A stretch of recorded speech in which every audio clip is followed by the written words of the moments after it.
Okay, Radhe Radhe. अगर मैं ठीक से ऑडिबल विजिबल हूं तो कोई कंफर्म करे please. Thank you Ritu Bhardwaj ji. तो जैसे कि आप लोग जानते हैं, ये उपनिषद सरिता का सत्र है जिसमें आप लोगों का बहुत बहुत स्वागत है। हम यहाँ से पावर पॉइंट प्रेजेंटेशन शेयर करते हैं जो आप अपने डिवाइस स्क्रीन पर देख पाएंगे और थ्रू आउट द सत्र उसको फॉलो कर पाएंगे, और लास्ट में आपको क्वेश्चन आंसर के लिए भी चांस दिया जाएगा। तो मैं आज का कंटेंट आपको यहाँ से शेयर करना चाहूंगा।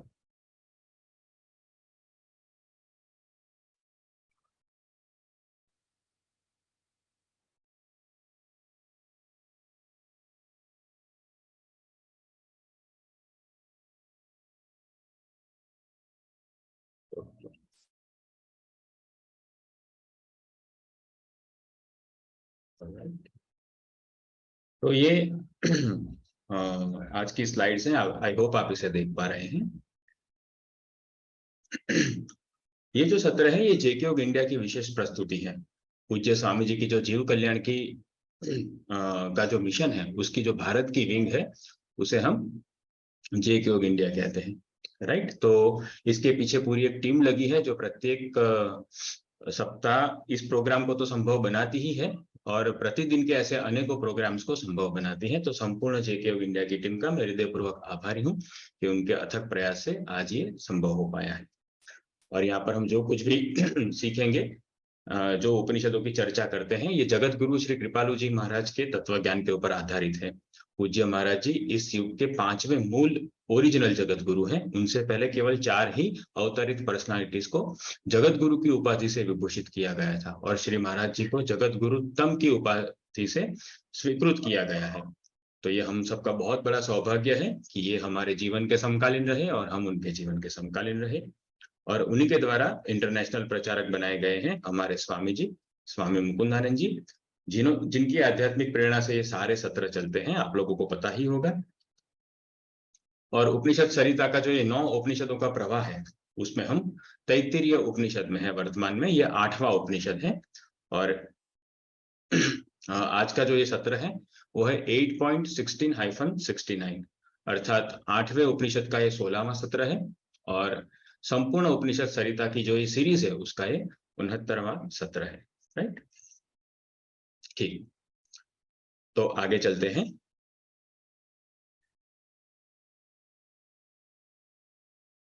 चूंकि उपनिषद दिव्य है और गंभीर विषय वस्तु को होल्ड करते हैं, इसलिए हम उनकी चर्चा करने के लिए पहले हरि गुरु रूपी महाशक्तियों का आवाहन करेंगे प्रार्थना स्तुति के माध्यम से। आज की प्रार्थना स्तुति कुछ इस प्रकार है, आप लोग चाहो तो साथ में गा सकते हैं अथवा केवल अर्थ पढ़ सकते हैं।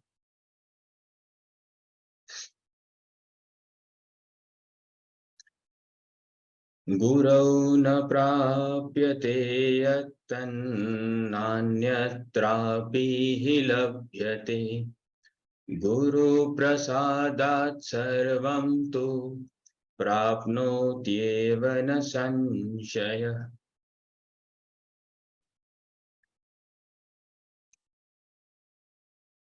कस्तूरितिलकं ललाटपटले वक्षस्थले कौस्तुभं, नासाग्रे वरमौक्तिकं करतले वेणुकरकङ्कण, सर्वाङ्गे हरिचन्दनं सुललितं कण्ठे च मुक्तावली, गोपस्त्रीपरिवेष्टितो विजयते गोपालचूडामणिः, गोपस्त्रीपरिवेष्टितो विजयते गोपालचूडामणिः,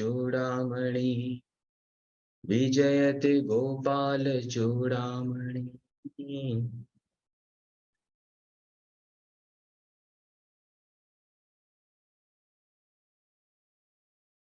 राधे राधे। पुनः आप सभी लोगों का आज के इस उपनिषद सरिता के सत्र में बहुत बहुत स्वागत है।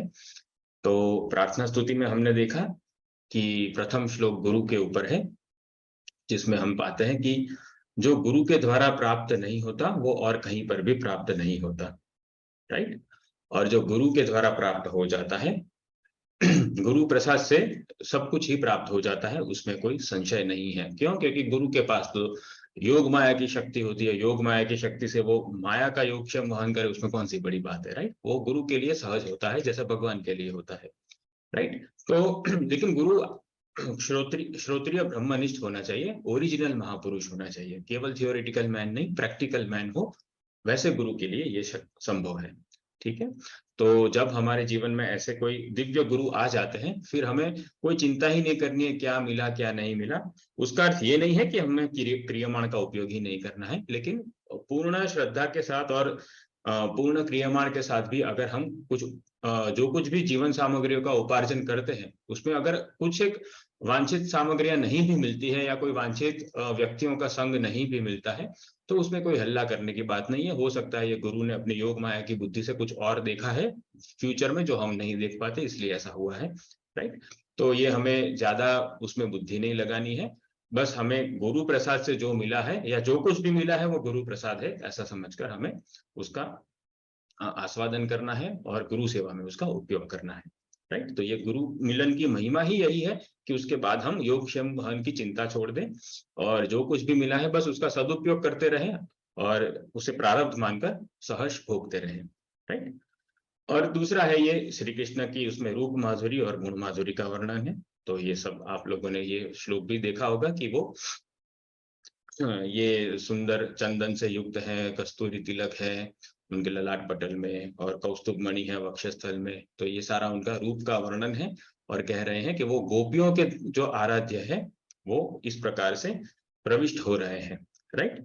तो वो धीरे धीरे रास मंडल में प्रविष्ट हो रहे हैं, ऐसे रूप माधुरी से युक्त श्री कृष्ण, उसकी यहाँ पर चर्चा हो रही है।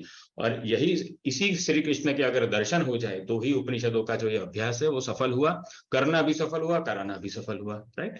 तो ये वेद पुरुष है श्री कृष्ण जो है, वो ऐसे कोई लड़का नहीं था ब्रिज का जिसने वो कुछ चमत्कारिक चीजें की इसलिए अब सब लोग उसको भगवान की तरह पूजने लगते हैं, ऐसा नहीं है। ये वेद पुरुष है, ये अनंत कोटि ब्रह्मांड नायक है, राइट। तो ये हमारे अंशी है, उससे भी बड़ी बात कि ये हमारे अंशी है, इतना बड़ा संबंध है हमारा उनके साथ। तो उसी संबंध ज्ञान को परिपक्व करके उसको प्रेम संबंध में रूपांतरित करने के लिए ही उपनिषदों का ज्ञान दिया गया है। केवल लेक्चरबाजी करने के लिए या पांडित्य प्रदर्शन के लिए उपनिषद नहीं हुआ करते और इस तरह से भगवत प्राप्तियां भी नहीं हुआ करती। उसका उपयोग करना है वेद पुरुष के प्रति प्रेम को उजागर करने के लिए, ठीक है। तो ये तो कौन है वो वेद पुरुष? यही है वो वेद पुरुष, भगवान श्री कृष्ण स्वयं भगवान, हमारे अंशी, राइट। ठीक, तो हरि गुरु के चरणों में नमस्कार करते हुए अब हम आज के विषय वस्तु की ओर आगे बढ़ते हैं और उससे पहले हम गत सत्र का पुनरावर्तन देख लेते हैं। तो पिछले सत्र में, जो कि हम सबको पता है कि वो वृंदावन से मैंने किया था, मैं पिछले रविवार को वृंदावन में था, तो वहां पर हमने भार्गवी वारुणी विद्या को सीखा था, राइट। एक ही सत्र में पूरी विद्या को कवर किया था, जिसमें हमने देखा था कि वो जो वारुणी थे, जो भृगु थे, तो वो भृगु गए अपने पिता वरुण के पास, वरुण देव के पास, और उन्होंने कहा कि मुझे ब्रह्म को जानना है। तो उन्होंने कहा कि तुम तप करोगे, तप से तपोगे तो तुम्हारा तप जो है वो ज्ञानवान होगा और फिर तुम्हें वो जो ज्ञान स्वरूप पर ब्रह्म है उनका अनुभव होगा। तो तप ही ब्रह्म है, तपसा ब्रह्म भी जिज्ञासस्व। फिर उन्होंने कहा कि जिज्ञासा उत्पन्न करो, वो तुम्हें जो जानना है वो तुम्हारे लिए रिलेटेबल होना चाहिए। ऐसे नहीं कि बस जना दो, आपको क्या पता है पिताजी ब्रह्म के विषय में, आप जना दो, ऐसे नहीं। ये प्रैक्टिकल अनुभव होना चाहिए, इसलिए उनको तप करने के लिए भेजा। तो जब वो तप करने गए, अपनी जिज्ञासाओं को उन्होंने विकसित किया, तो हमें पता चला कि सबसे पहले साधक की जब जिज्ञासा विकसित होती है परम तत्व को जानने की, तो सबसे पहले उसकी जो दृष्टि है वो ग्लोबल बनती है, राइट। वैश्विक दृष्टि से वो सब कुछ देखता है और उसमें से कॉमन डिनोमिनेटर को डिराइव करता है, एक कॉमन फैक्टर को डिराइव करता है कि भाई सब कुछ कैसे चलायमान हो रहा है, जो कॉमन फैक्टर है वही ब्रह्म होगा, राइट। तो इस तरह से फिर वो, जैसे भृगु ने कहा था और जैसे वरुणदेव ने कहा था ना, कि जिससे सबकी उत्पत्ति हो, जिसमें सबकी स्थिति हो और जिसमें सबका लय हो, ऐसा कोई तत्व अनुभव में आ जाए तो तुम जानना कि तुम्हें ब्रह्म का अनुभव हो गया है। तो फिर उन्होंने जाकर सबसे पहले लोक अवलोकन किया। तो हमने ये भी देखा था कि परब्रह्म को प्राप्त करने की जिज्ञासा का प्रारंभ लोक अवलोकन से होता है। यह लोक में हो रही समस्त क्रियाएं अन्न के कारण ही अस्तित्ववान ज्ञात होती है। शरीरों के उत्पत्ति स्थिति लय ही अंतिम परावधि ज्ञात होते हैं। तो जब हम इस प्रकार से लोक अवलोकन करते हैं, तो जैसे भृगु को हुआ वैसे हम सबको भी होता है कि हम देखते हैं कि भाई अन्न जो है, ये जो फूड है, विदाउट फूड कोई सस्टेन नहीं कर सकता है, राइट। तो चाहे फिर वो स्थलचर हो, खेचर हो या जलचर हो, राइट। तो भूचर, खेचर, जलचर कोई भी हो, उनको अन्न चाहिए ना, फूड चाहिए, राइट। तो वो कहते हैं कि ये अन्न ही ब्रह्म है, क्योंकि अन्न से ही सबकी उत्पत्ति होती है, अन्न से ही वो जीवित रहते हैं, और फिर उनका खाद्य बन जाता है, उनके वो अन्न नवीन अन्न को रूपांतरित करने में उनका शरीर का उपयोग हो जाता है, सारे जीवों के शरीरों का अलग अलग वातावरणों में, अलग अलग माध्यमों में। तो कहते हैं कि बस यही अन्न से ही सब कुछ होता है। तो मैंने तो पिताजी, आपने जो परिभाषा ब्रह्म की बताई थी, उस हिसाब से जान लिया कि अन्न ही ब्रह्म है। तो पिताजी ने कहा ये तो चार्वाक सिद्धांत हुआ बेटा, कि भाई तुम्हें अभी केवल शरीर ही दिख रहे हैं, शरीर के ऊपर फिर क्या होता है, तुम्हें तो पता ही है कि प्राण एक जीव अनेकों शरीर को धारण करता है। तो ऐसा ज्ञान तुम्हें अभी कहाँ प्राप्त हुआ है जिसमें आफ्टर डेथ की भी जो लाइफ जर्नी है वो भी कवर हो जाए। ये तो तुम्हें शरीर मिलने के बाद जो, जब तक शरीर टिकता है तब तक कैसा जीवन होता है, अभी केवल उतना ही ज्ञान ज्ञात हुआ है। अभी ये सर्वसमावेशक ज्ञान नहीं है जो तुम यहाँ पर डेराइव करके लाए हो। तुम्हारे सिद्धांत में, तुम्हारे रिसर्च में कमी है। तुम अभी और जाओ और रिसर्च करो और जिज्ञासा उत्पन्न करो, इसके भी मूलभूत कारण को जानने का प्रयास करो कि अन्न का जो ये डायनेमिक है, अन्न के जितने भी डायनेमिक्स है, वो डायनेमिक्स किस प्रकार चल रहे हैं, राइट। तो फिर वो आगे गए तो उन्हें पता चला कि प्राण है, इस अन्न के जितने भी डायनेमिक्स है वो प्राण की गतिविधियों से हैंडल होते हैं। तो अधिक अवलोकन करने पर अन्न प्रधान व्यापार, जो जो पहले कारण ज्ञात होता था, वो अब कारण ज्ञात न होकर कार्य भाषित होने लगता है, कि ये अन्न तो किसी का कार्य है, कारण कुछ और है। तो शरीरों के वृद्धि, स्थिति, जीवन, मृत्यु का भी कारण ज्ञात होने लगता है, और वो है प्राण, अर्थात व्यावहारिक जीवन शक्ति। तो ये जो हमारी प्राण शक्ति है, वाइटल एनर्जी है, जो शरीरों को टिकाए रखती है, तो हमें भी ज्ञात हुआ और भृगु को भी ज्ञात हुआ कि भाई अन्न से भी सूक्ष्म तो प्राण है, राइट, वाइटल एनर्जी। तो वो कहते हैं कि ये जो वाइटल एनर्जी है, उसी के कारण ये जीव उत्पन्न होते हैं, उसी के कारण जीवित रहते हैं, और फिर वो प्राण में ही सारे लीन हो जाते हैं, और वो प्राण ही फिर, प्राणों की ही फिर वो गत्यागति होती है, और वो एक शरीर से दूसरे शरीर में प्रविष्ट होते हैं प्राण सहित, राइट। तो ये प्राण ही मुख्य कैरियर है जीवन में भी, और जीवन, दो जीवनों के बीच में भी और नवीन जीवन में भी, सब में ये प्राण ही प्राण का व्यापार मुझे तो दिख रहा है। तो अन्न तो बस केवल ये प्राण का ही स्थूल रूप है, ओरिजिनल सूक्ष्म तो प्राण ही है। इसलिए वो फिर गए कि पिताजी मुझे पता चल गया कि प्राण ही ब्रह्म है। तो पिताजी ने कहा ये भी अभी कोई बात नहीं हुई, प्राण तो केवल एक वायु का प्रकार है ना, वायु का विकार है या तो फिर, तो लेकिन उसको प्रॉपर वे में अगर प्राणों की गति ठीक रूप से ना हो, रेगुलर फॉर्मेशन में ना हो, तो फिर पूरा जीवन ही समाप्त हो जाता है। तो तुम ये जानो कि प्राण को कौन चलायमान करता है। अभी तुम सर्व कारण कारण की ओर नहीं गए, अभी तो तुम बस केवल थोड़े से ही डीप गए हो, और रिसर्च करो और तप करो। तो फिर वो फिर से तप करने गए, और फिर उन्होंने नवीन अनुभव को प्राप्त किया, और तब उन्होंने जाना कि मन ही ब्रह्म है, तब उन्होंने ये भी जाना। तो किंतु जब चेतना अधिक विकसित हो जाती है साधक की, जिज्ञासा करते करते, तद विजिज्ञासा स्व, कि और जिज्ञासा करूं और जिज्ञासा करूं, राइट। देखो यहाँ पर नास्तिकता की बात नहीं है, एक होते हैं नास्तिक प्रश्न, जो गुरु कुछ भी बोलते हैं उसके ऊपर सीधा नकारात्मक ही वो शिष्य डाउट करने लगता है, राइट, समझने का प्रयास नहीं करता, वो बस अपने निज ज्ञान के साथ गुरु की वाणी को कंपेयर करता है, फिर गुरु की वाणी का विरोध ही करने लगता है।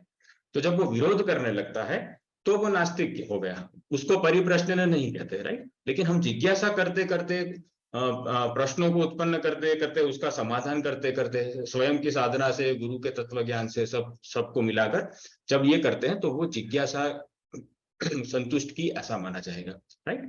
तो यहाँ पर ये जिज्ञासा प्रॉपर जेन्युइन जिज्ञासा हो रही है, और उसका फल ज्ञान होता है, ठीक। शंका का फल तो नास्तिकता होता है, जिज्ञासा का फल ज्ञान होता है। तो उनको यहाँ पर एक के बाद एक सूक्ष्मतर ज्ञान प्राप्त होते चले जा रहे हैं, राइट।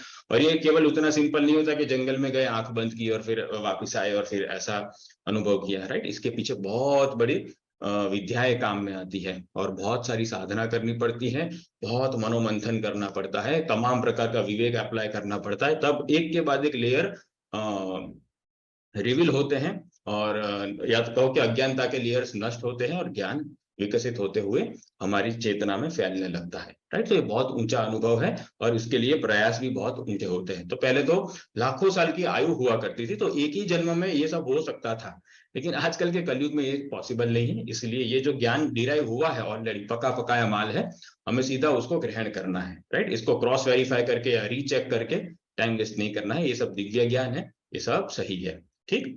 तो फिर उन्होंने तो जब चेतना विकसित हो जाती है तो ये अनुभूति स्पष्ट होती है कि प्राण ऊर्जा का वहन भी किसी कारण रूप उपकरण से होता है, जो है मन, अर्थात अंतःकरण चतुष्टय। तो ये जो मन बुद्धि चित्त अहंकार है, तो ये जो मन बुद्धि चित्त अहंकार है, इसे अंतःकरण चतुष्टय कहते हैं। हमारी जो इनर फैकल्टीज है, उसके ही एक ही इनर फैकल्टी के 4 एस्पेक्ट है, 4 स्वरूप है। तो जब हम मनन करते हैं तब हम केवल मन ही होते हैं, तब हम निर्णय नहीं कर सकते, तब हम मेमोरी नहीं बना सकते, तब हम अस्मिता का भोग नहीं कर सकते, राइट। तो जब हम मनन करते हैं तब हम केवल मन होते हैं। जब हम बुद्धि में निवेशित होते हैं तब हम केवल बुद्धि रूप ही होते हैं, तब हम मनन नहीं कर सकते, तब हम मेमोरी नहीं बना सकते, तब हम अस्मिता नहीं बना सकते इत्यादि। तो जब हम चित्त में होते हैं तब हम केवल चित्त रूप ही होते हैं। और जब हम अहंकार के अंदर जो स्वामित्व है उसमें रमण करते हैं, तब हम कोई मनन नहीं करते, तब हम कोई निर्णय नहीं लेते, तब हम कोई मेमोरी नहीं बनाते, सब कुछ कर चुके, अब उसका सार रूप जो अनुभव है उसको एंजॉय करते हैं। तो वो अस्मिता में तब हमारी स्थिति होती है, राइट। तो ये अंतःकरण चतुष्टय एक ही इनर फैकल्टी के at a given time single form में वो काम करती है, राइट। तो ऐसा नहीं है कि हम 4 प्रकार से 4 अलग अलग अनुभव एक साथ प्राप्त करेंगे, ऐसा नहीं होता है, ठीक है। तो उन्हें ये सब और भी सारी डिटेल्स पता चली कि अच्छा ये मनोमय कोश है, इसके ऊपर एक विज्ञानमय कोश होता है, ये दोनों मिलके ये पूरे अंतःकरण चतुष्टय को कवर करते हैं। और ये प्राण वाली जो डायनेमिक्स है उसको भी कवर कर लेते हैं, इंक्लूड कर लेते हैं, और अन्नमय कोश की जितनी भी या मेरे शरीर की जितनी भी डायनेमिक्स है उसको भी कवर कर लेते हैं, राइट। तो यहाँ पर ये विज्ञानमय कोश को भी पार कर गए, ओके। और फिर अपने पिता के पास गए और कहा कि पिताजी, मुझे पता चल गया कि मन ही ब्रह्म है। तो पिताजी ने कहा नहीं नहीं, अभी तो कहाँ तुम्हें कुछ पता चला है, मन के अंदर तो हजारों विचार उत्पन्न होते हैं, तुम्हारी हजारों प्रकार की अभी अस्मिताएं हैं, तुम्हारे 50 प्रकार के अहंकार के परिचय है, तुम कभी ये हो, कभी वो हो, कभी वो हो, लेकिन तुम तो एक अखंड आत्मा हो, राइट। तो तुम्हें अभी अपना एक सतत रूप से जो अपरिवर्तनशील स्वरूप है वो कहाँ तुम्हें पता चला है। तो जाओ फिर से तप करो, मन का भी कारण ढूंढ के आओ।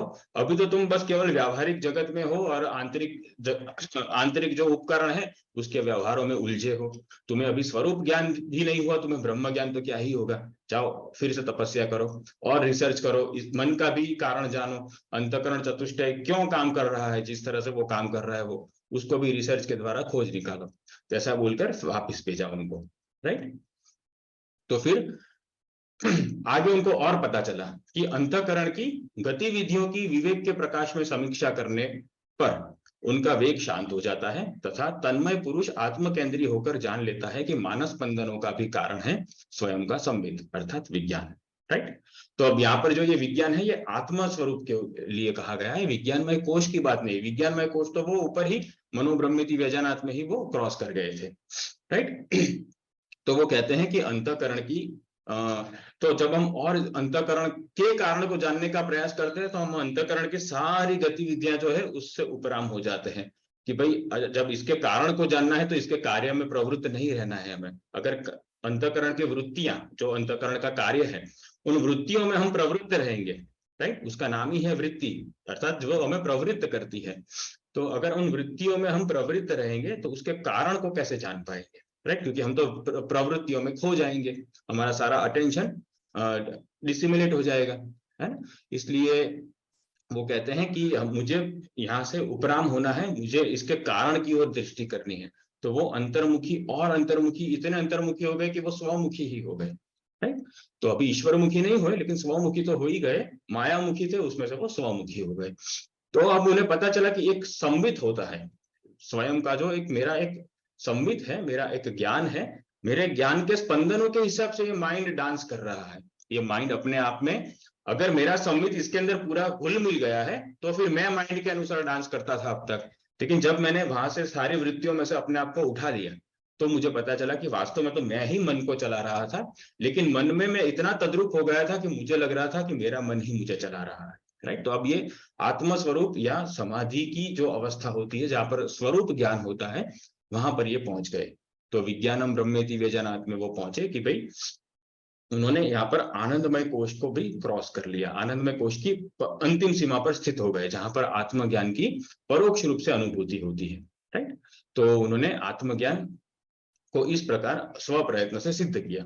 फिर गए और पिताजी से कहा कि क्या ये ब्रह्म है, मुझे सब पता चल गया, मुझे संपूर्ण माइक प्रवृत्तियों के विषय में पता चल गया, और मुझे पता चल गया कि मैं ही, मेरा जो ये संबित है उसी के कारण ये सब हो रहा था, उसी में ये सब स्थित था, और उसी में वो फिर जब मैंने समाधि की तो उसमें लय भी हो गया इन सारी चीजों का। तो इसका अर्थ ये हुआ कि ये जो संबित था वही तो ब्रह्म है। तो पिताजी ने कहा नहीं नहीं, वो तुम्हें अभी तुम्हारी माइक गतिविधियों का कारण तो पता चला कि वो तुम हो, राइट, तुम रिस्पॉन्सिबल हो उसके लिए, लेकिन तुम्हारा भी कोई कारण है। तो तुम्हारे जैसे तो ऐसे अनेक है, ये तुम्हारी जैसी ये अनेक आत्माओं में जो एकता है वो किसकी है? तुम तो अनेक आत्माओं में नहीं हो, तुम तो समस्त आत्माओं में स्थित नहीं हो, राइट। तो अभी भी तुम अनेकता में हो, अभी एकता में नहीं आए। जब एकता में आओगे तब सर्व कारण कारण को जानोगे। तो जाओ, ऐसी अनंत आत्माएं हैं, सारी आत्माओं का की जो परम आत्मा है, परमात्मा है, वो कौन है उसको जानने का प्रयास करो। तो फिर गए वो अपने भी कारण को जानने का प्रयास करने लगे। ये बहुत ऊंची अवस्था होती है। तो अब विवेक जन्य जो ज्ञान होता है, विवेक जन्य आत्मज्ञान, स्व के अकारण को स्पष्ट करके शांत हो जाता है। ये ज्ञान की अंतिम सीमा है कि वो स्वरूप ज्ञान को प्रकाशित करके फिर शांत हो जाता है। स्वरूप से ऊपर क्या है ये विवेक प्रकाशित नहीं कर सकता, किंतु आत्मा चैतन्य के कारण को प्रकाशित नहीं कर पाता, राइट। कि भाई ये आत्मा चैतन्य ऐसा है और ये असत है और ये सत है, बस सत के ऊपर जो महासत है उसको विवेक प्रकाशित नहीं कर सकता। तो फिर क्या किया जाए? तो तब गुरु शरणागति के आधार पर आत्मरमण के भी कारण को जानने का लक्ष्य बनाने से समाधि की नंदन क्रिया में निवेशित चेतना अंशी में रमण करने की उत्कट अभिलाषा में परिवर्तित हो जाती है। तो जब गुरु कहते हैं कि नहीं ये आत्मरमण भी त्यागो, तब जब हम उसको त्यागते हैं और हमारी चेतना को आत्मरमण में से भी उठाकर उसके कारण को जानने की हम चेष्टा करते हैं, तो वो हमारा कौन अंशी है, वो अंशी में हमें रमण करने की इच्छा होने लगती है, उसके साथ व्यवहार करने की, उसके साथ, या सादी भाषा में कहे तो लीलाएं करने की हमें इच्छा होने लगती है। तो वो उत्कट अभिलाषा में परिवर्तित होने लगता है और यहीं से भाव की शुरुआत होती है। तो ये विवेक यहाँ पर शांत हो जाता है और भाव यहाँ से उद्दीप्त होना शुरू हो जाता है, राइट। अब यहाँ से भाव देह बनने लगता है साधक का, और उसकी सिद्धि होने पर वो भावदेह भी अत्यंत परितप्त अवस्था में, भावदेह में भी तपस्या करनी है, भावदेह निर्मित करने में भी और निर्मित होने के बाद भी तपस्या करनी है, खुद को तपाना है। तो वो जब तप कर उसकी भावदेह की भी सिद्धि हो जाती है, तो समस्त नंदन क्रियाओं के सार रूप जो आनंद पर ब्रह्म है उसका हमें दिव्य अनुभव प्राप्त होता है, अर्थात भगवत प्राप्ति हो जाती है, राइट। और फिर हम भगवान के साथ उनके लोक में रमण करते, जैसे उसमें कहा था कि परमे व्योमन प्रतिष्ठित, जो परम व्योम में जो भगवान है उसके साथ तुम्हारी प्रतिष्ठा हो जाती है और फिर तुम उनके साथ रमण करते हो, लीलाएं करते हो, राइट। तो ये यहाँ पर एनक्रिप्टेड फॉर्म में भगवान के साथ लीला करने का जो पूरा प्रवास है, मायाबद्ध अवस्था में से माया मुक्त अवस्था का, वो एक गुप्त रूप से एनक्रिप्टेड फॉर्म में बताया गया, राइट। और इसी विद्या को ब्रह्म विद्या भी कहते हैं, क्योंकि ये ब्रह्म की प्राप्ति कराने में सक्षम है अगर इसका अनुशीलन हम हमारे जीवन में करें तो। और इसी ब्रह्म विद्या को भार्गवी वारुणी विद्या भी कहते हैं, क्योंकि ये भृगु और वरुण के संवाद से उत्पन्न हुई है, इसलिए, ठीक। तो इस प्रकार ये भार्गवी वारुणी विद्या हुई, ब्रह्म विद्या हुई, जिसका हमने पिछले सत्र में अभ्यास किया था, चर्चा की थी। अब इसके और आगे चलते हैं, आज एक विशेष बात आने वाली है, ठीक है। तो आज के टॉपिक्स क्या है वो जरा देख लेते हैं। तो हमने छठे अनुवाक तक पढ़ा था, भृगुवल्ली के पहले अनुवाक से छठे अनुवाक तक ये भार्गवी वारुणी विद्या थी। अब आज 7वां अनुवाक है, ठीक। तो तैत्तिरीय उपनिषद की तीसरी वल्ली के 7वें अनुवाक का पहला मंत्र। अन्नन्ननिन्द्यात् तद्व्रतं प्राणो वा अन्नं शरीरमन्नादं प्राणे शरीरं प्रतिष्ठितं शरीरे प्राणः प्रतिष्ठितः तदेतदन्नमन्ये प्रतिष्ठितं स य एतदन्नमन्ये प्रतिष्ठितं वेद प्रतिष्ठति अन्नवानन्नादो भवति महान् भवति प्रजया पशुभिर्ब्रह्मवर्चसेन महान् कीर्ति तो ये लास्ट लाइन तो छठे अनुवाक में भी आई थी, राइट, कि जब हमें आनंद ही ब्रह्म है ये अनुभव हो जाता है तो क्या होता है, राइट। और ये मंत्र के जो लास्ट 2 लाइन्स है वो सारे मंत्र में आज रिपीट होगी। तो ऊपर का कॉन्टेक्स्ट ही केवल चेंज होगा। इसका अनुवाद देख लेते हैं, बहुत डीप बात है इसमें। अनुवाद: अन्न की निंदा नहीं करनी है, यह व्रत हुआ। प्राण ही अन्न है, शरीर इस प्राणमय अन्न से ही जीता है, अतएव यह शरीर अन्नादह, अन्न का भोक्ता है। यह शरीर प्राण के आधार पर स्थित हो रहा है तथा शरीर की परिसीमाओं के आधार पर प्राण प्रतिष्ठित है। इस तरह यह स्थूल अन्न शरीर में ही, सूक्ष्म अन्न प्राण स्थित हो रहा है। जो मनुष्य इस प्रकार अन्न में ही अन्न प्रतिष्ठित हो रहा है, इस रहस्य को जान लेता है, वह शरीर एवं प्राण का उचित उपयोग करके परब्रह्म में ही प्रतिष्ठित हो जाता है।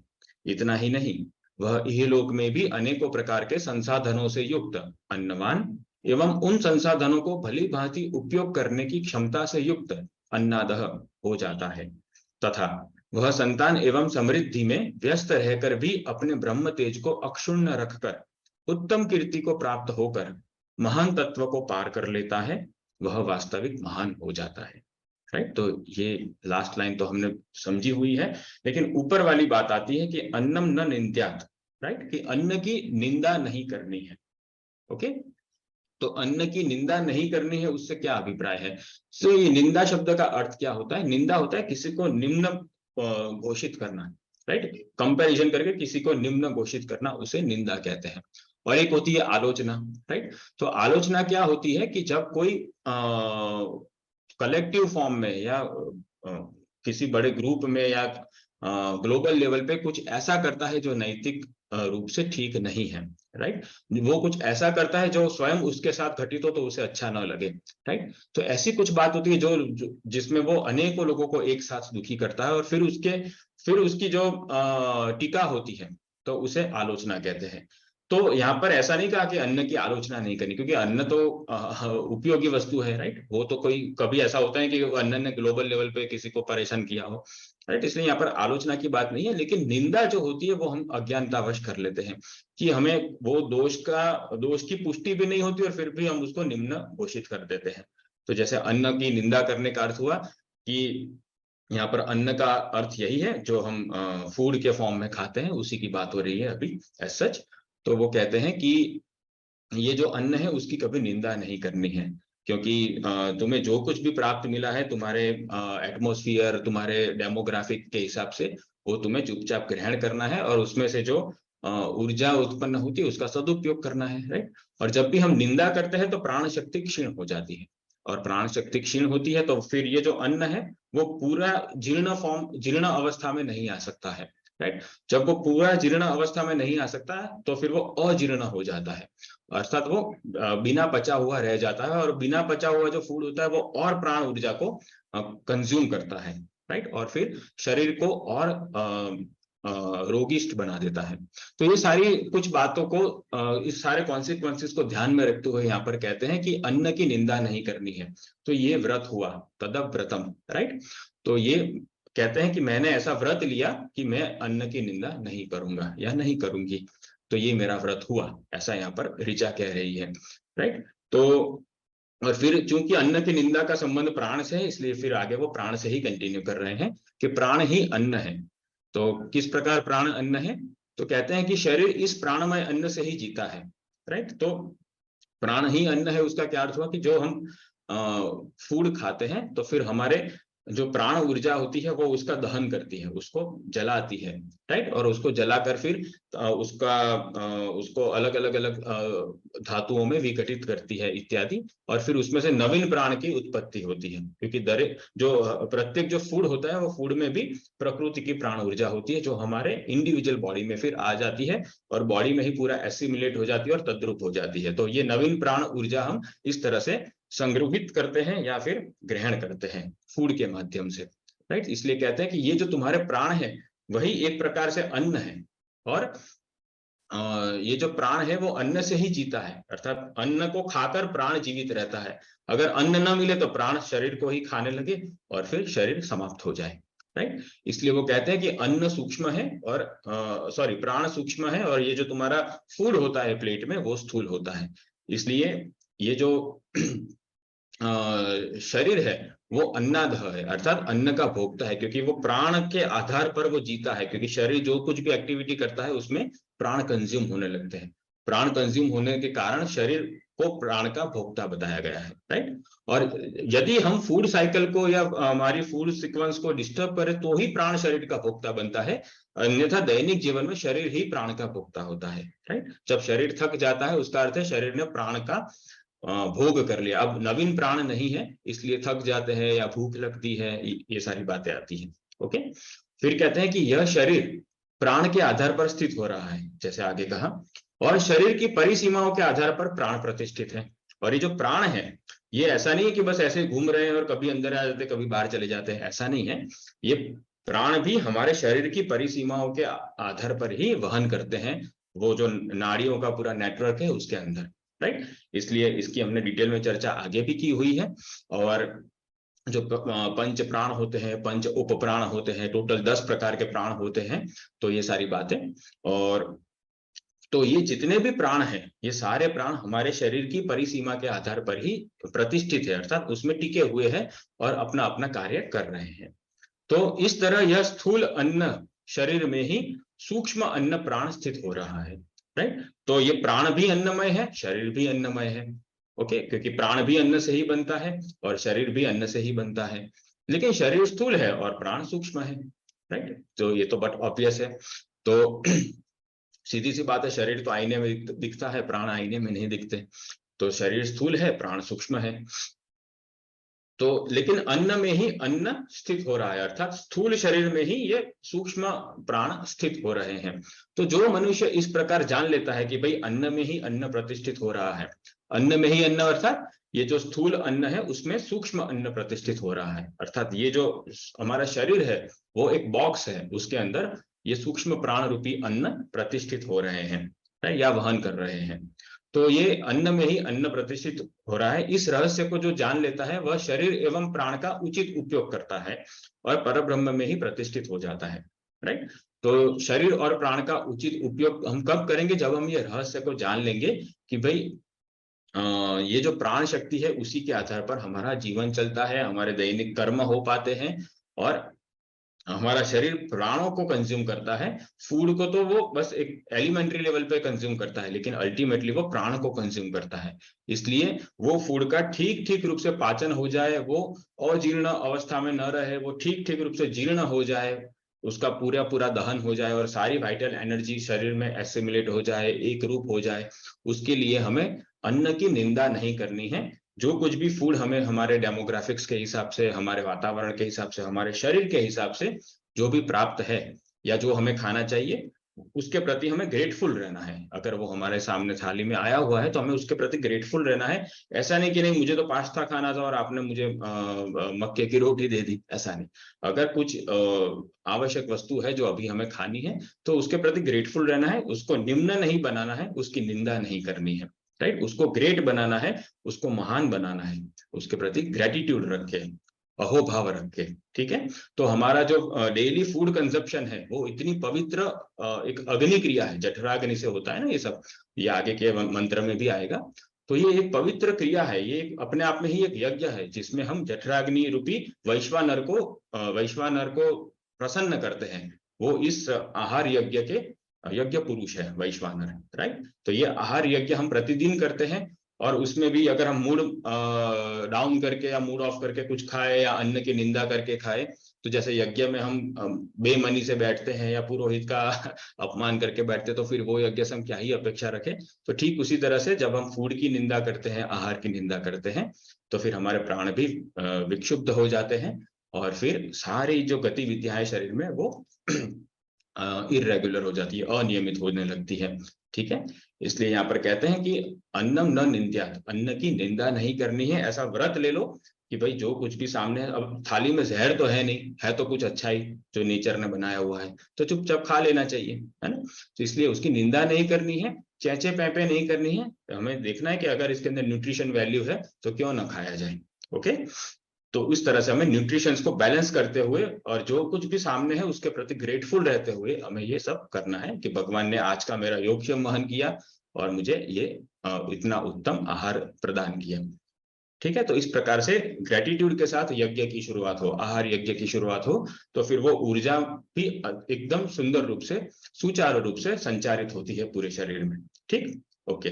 और फिर कहते हैं कि अगर हमने इस प्रकार से शरीर और प्राण का उचित उपयोग किया कि भाई जो जिसमें से मैक्सिमम एनर्जी मिलती है वैसा ही फूड हमने खाया, राइट, और जो एनर्जी मिली उसमें से हमने ईश्वर विषयक कार्य किए या संसार में जो हमारे कर्तव्य थे उतने ही कार्य किए, कोई अकर्तव्य नहीं किया वो ऊर्जा का मिसयूज करके, तो अगर हमने ये सारी चीजें की तो फिर हम डेफिनेटली हम परब्रह्म में प्रतिष्ठित हो जाएंगे ग्रेजुअली। ठीक है, और फिर ये लास्ट लाइन तो सब में कॉमन ही है कि इतना ही नहीं, वो फिर उसको इस लोक में भी अनेक प्रकार के संसाधन मिलते हैं, वो अन्नवान हो जाता है और वो अन्नादह भी हो जाता है, अर्थात वो जो संसाधन है उसका भली भांति उपयोग भी कर सकता है। और उसकी क्योंकि परब्रह्म में स्थिति होने लगी है तो वो संतान और समृद्धि में व्यस्त रहकर भी अपने ब्रह्म तेज को अक्षुण्ण रखता है, अर्थात अपनी भगवत प्राप्ति की इच्छा को इंटैक्ट रखता है और उत्तम कीर्ति को प्राप्त होकर वो महान तत्व को भी क्रॉस कर जाता है और फिर वो वास्तविक महान बनता है, अर्थात महापुरुष बनने पर। ठीक, तो इस प्रकार से कहा गया कि ये जो आहार यज्ञ की शुरुआत होती है उसमें अन्न की कभी निंदा नहीं करनी है, अन्न के प्रति ग्रेटफुल रहना है। ओके, फाइन, आगे चलते हैं। तैत्तिरीय उपनिषद की तीसरी वल्ली के 8वें अनुवाद का पहला मंत्र। अन्नन्न परिचक्षेत तत्सतं पापो वा अन्नं ज्योतिरन्नादम् अप्सुज्योतिःप्रतिष्ठितं ज्योतिश्चापप्रतिष्ठिताः तदेतदन्नमन्ये प्रतिष्ठितं स य एतदन्नमन्ये प्रतिष्ठितं वेद प्रतिष्ठते अन्नवानन्नादो भवति महान् भवति प्रजया पशुभिर्ब्रह्मवर्चसेन महान् कीर्त्या।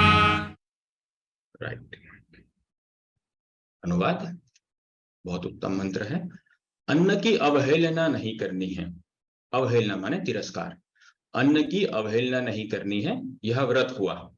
जल ही रस रूप अन्न है, ज्योतिर्मय अग्नि इस रसमय अन्न से ही जीता है, एवं यह अग्नि अन्नादह रसमय अन्न का भोक्ता है।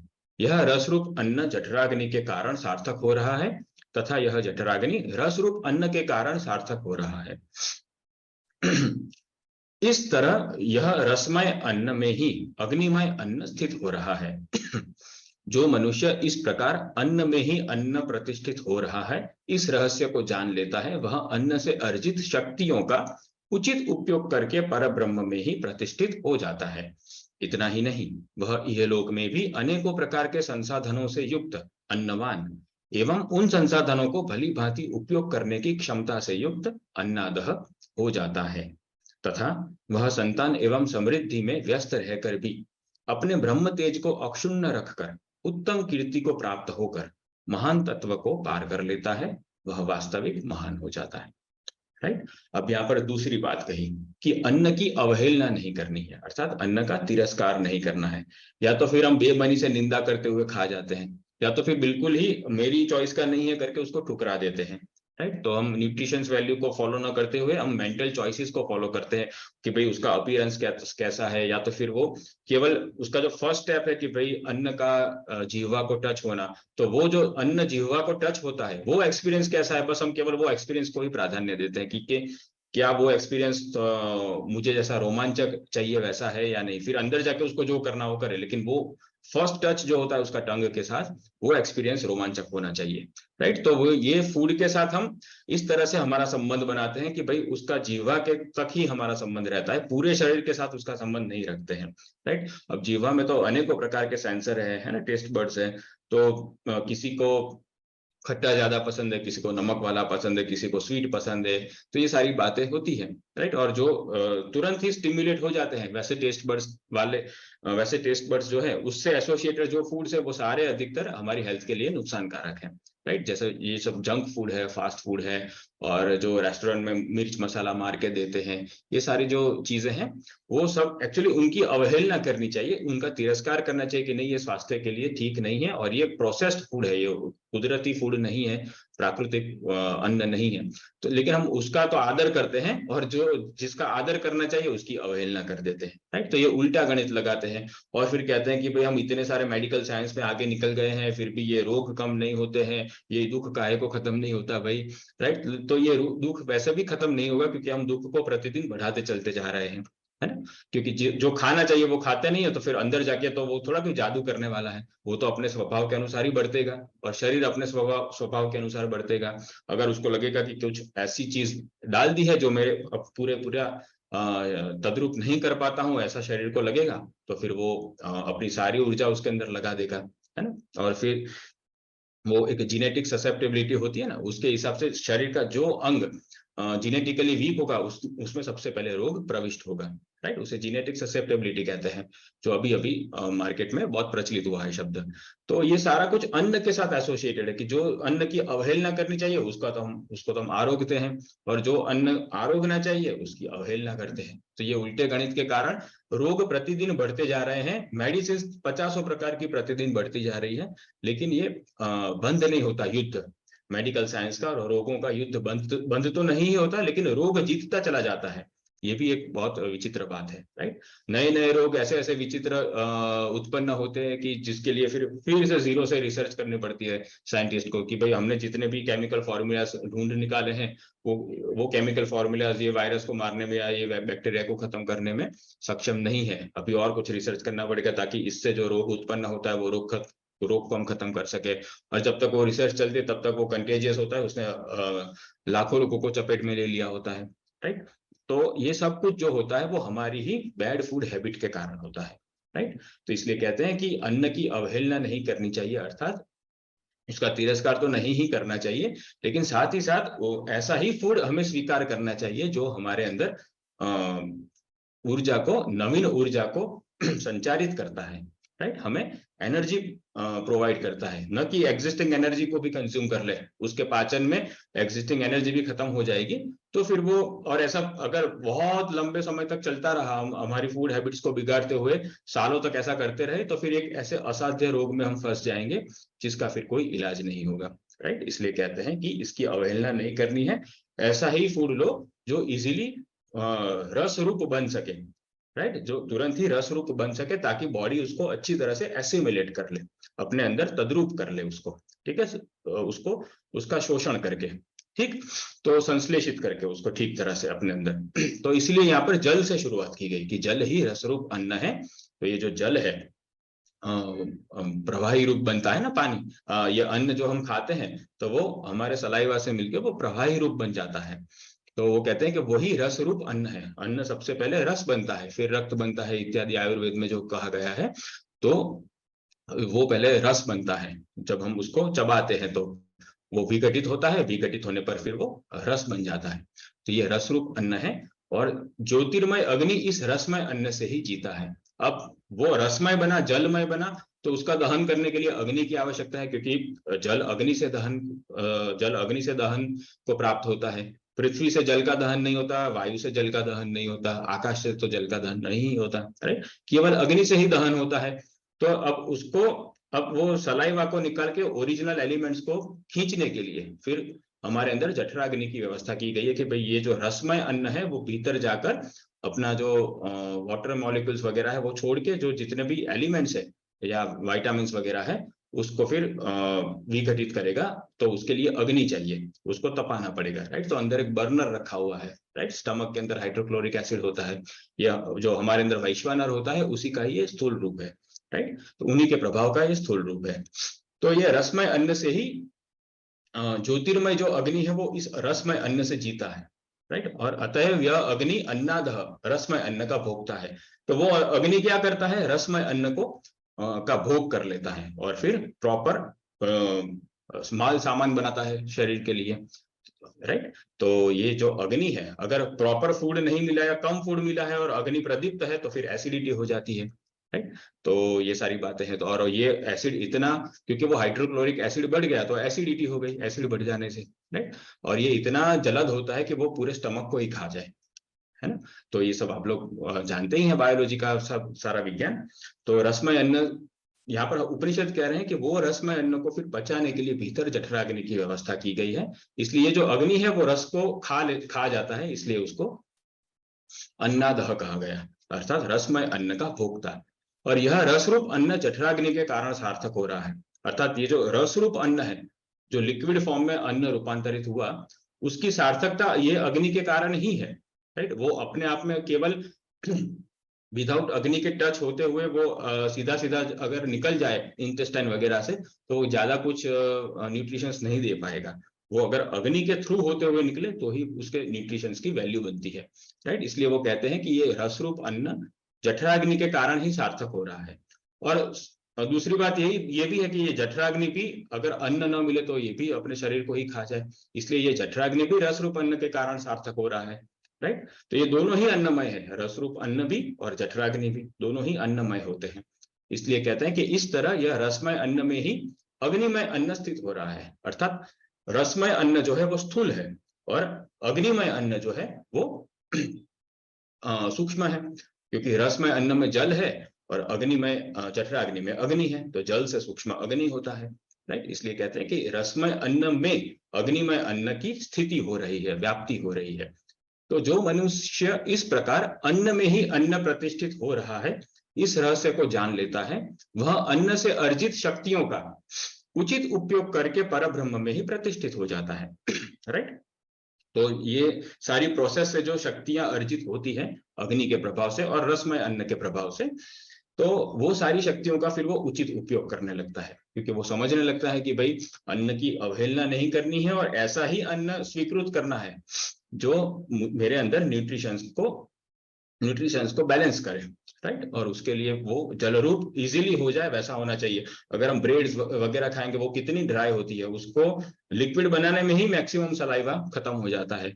पिज्जा का जो वो टोस्ट होता है, उसको ही वेट बनाने में पूरा सलाइवा यूटिलाइज हो जाता है, राइट। तो फिर उसको, और फिर भी वो ठीक तरह से वेट नहीं हो पाता है, गीला नहीं हो पाता है, तो फिर अंदर जाकर स्टमक को ज्यादा प्रोसेस करनी पड़ती है, फिर भी वो ठीक तरह से जीर्ण नहीं हो पाता है, फिर वो सारा कुछ ये रोगों को जन्म देता है, कब्ज हो जाता है इत्यादि हो जाते हैं, राइट। तो कॉन्स्टिपेशन वगैरह जो होता है, तो ये सारा इसीलिए होता है क्योंकि ये जल रूप जो उसको बनना था जहां पर, वही फर्स्ट प्रोसेस में ही गड़बड़ हो गई, तो फिर वो आगे कंपाउंडिंग इफेक्ट में बढ़ती ही चली जाती है। इसलिए यहाँ पर कहते हैं कि ऐसे अन्न को तो त्याग ही दो, और जो अच्छा अन्न है उसकी अवहेलना ना करो, भले ही उसमें स्वाद ना हो लेकिन उसमें पोषण बहुत होता है, इसलिए उसका स्वीकार करो, उसको कंज्यूम करो, ठीक। और फिर कहते हैं कि इस प्रकार से अर्जित शक्तियों का उपयोग अगर ठीक ठीक रूप से किया तो वो परब्रह्म में प्रतिष्ठित हो जाता है और इस लोक में अनेक संसाधनों से युक्त हो जाता है, और फिर वो संसाधनों का वो उपयोग भी कर सकता है क्योंकि उसने अन्न को ठीक ठीक रूप से अर्जित किया हुआ है, इसलिए अन्न की शक्तियों को। और फिर वो अपने मानसिक वृत्ति से परब्रह्म में स्थित होता है, इसलिए संतान और समृद्धि में व्यस्त होते हुए भी अपने ब्रह्म तेज को, अपनी भगवत प्राप्ति की गति को अक्षुण्ण रखता है, इंटैक्ट रखता है, और उत्तम कीर्ति को प्राप्त करते हुए वो फिर महान तत्व को क्रॉस करके एक दिन ग्रेजुअली महापुरुष बन जाता है, वास्तविक महान हो जाता है, ठीक। तो इस प्रकार अन्न की अवहेलना नहीं करनी है, तो अन्न की निंदा नहीं करनी है जो प्लेट में है वो, और अगर वो रुचिकर नहीं है, स्वादिष्ट नहीं है, तो उसका तिरस्कार नहीं करना है। अगर पोषण है उसमें तो अवश्य ही खाए, स्वाद को प्राधान्य नहीं देना है, राइट। स्वाद को तो प्राधान्य देना पशुता हो गई, पोषण को प्राधान्य देना ये मानवता हुई, ठीक। ऑलराइट, आगे चलते हैं तैत्तिरीय उपनिषद के तीसरी वल्ली भृगुवल्ली के 9वें अनुवाक का पहला मंत्र। अन्नं बहुकुर्वेद तद्व्रतं पृथिवीवा अन्नम् आकाशोन्नतः पृथिव्यामाकाशः प्रतिष्ठितः आकाशे पृथिवी प्रतिष्ठिता तदेतदन्नमन्ये प्रतिष्ठितं स य एतदन्नमन्ये प्रतिष्ठितं वेद प्रतिष्ठति अन्नवानन्नादो भवति महान् भवति प्रजया पशुभिर्ब्रह्मवर्चसेन महान् कीर्त्या। ऑलराइट, अनुवाद। अन्न को संवर्धन से बढ़ाते रहना है, यह व्रत हुआ। पृथ्वी ही अन्न है, क्योंकि आधेय अन्न का वही कारण रूप आधार है, किंतु पृथ्वी का भी आधार आकाश है। अतएव यह आकाश अन्नादः पृथ्वी रूप अन्न का भोक्ता है। पृथ्वी में अन्न संवर्धन के उपयुक्त आकाश प्रतिष्ठित है, तथा यह अन्न की आधारभूता संपूर्ण पृथ्वी आकाश महाभूत में प्रतिष्ठित है। इस तरह यह पृथ्वीमय अन्न में आकाशमय अन्न ही व्याप्त हो रहा है। जो मनुष्य इस प्रकार अन्न में ही अन्न प्रतिष्ठित हो रहा है, इस रहस्य को जान लेता है, वह अन्न का संवर्धन करते हुए उससे अर्जित शक्तियों का उचित उपयोग करके परब्रह्म में ही प्रतिष्ठित हो जाता है। इतना ही नहीं, वह इहलोक में भी अनेकों प्रकार के संसाधनों से युक्त अन्नवान एवं उन संसाधनों को भली भांति उपयोग करने की क्षमता से युक्त अन्नादः हो जाता है, तथा वह संतान एवं समृद्धि में व्यस्त रहकर भी अपने ब्रह्म तेज को अक्षुण्ण रखकर उत्तम कीर्ति को प्राप्त होकर महान तत्व को पार कर लेता है। वह वास्तविक महान हो जाता है। राइट, तो यहाँ पर जो हमें महाराज जी कहते हैं कि हमको प्रोटीन विटामिन सब ठीक ठीक रूप से खाना है।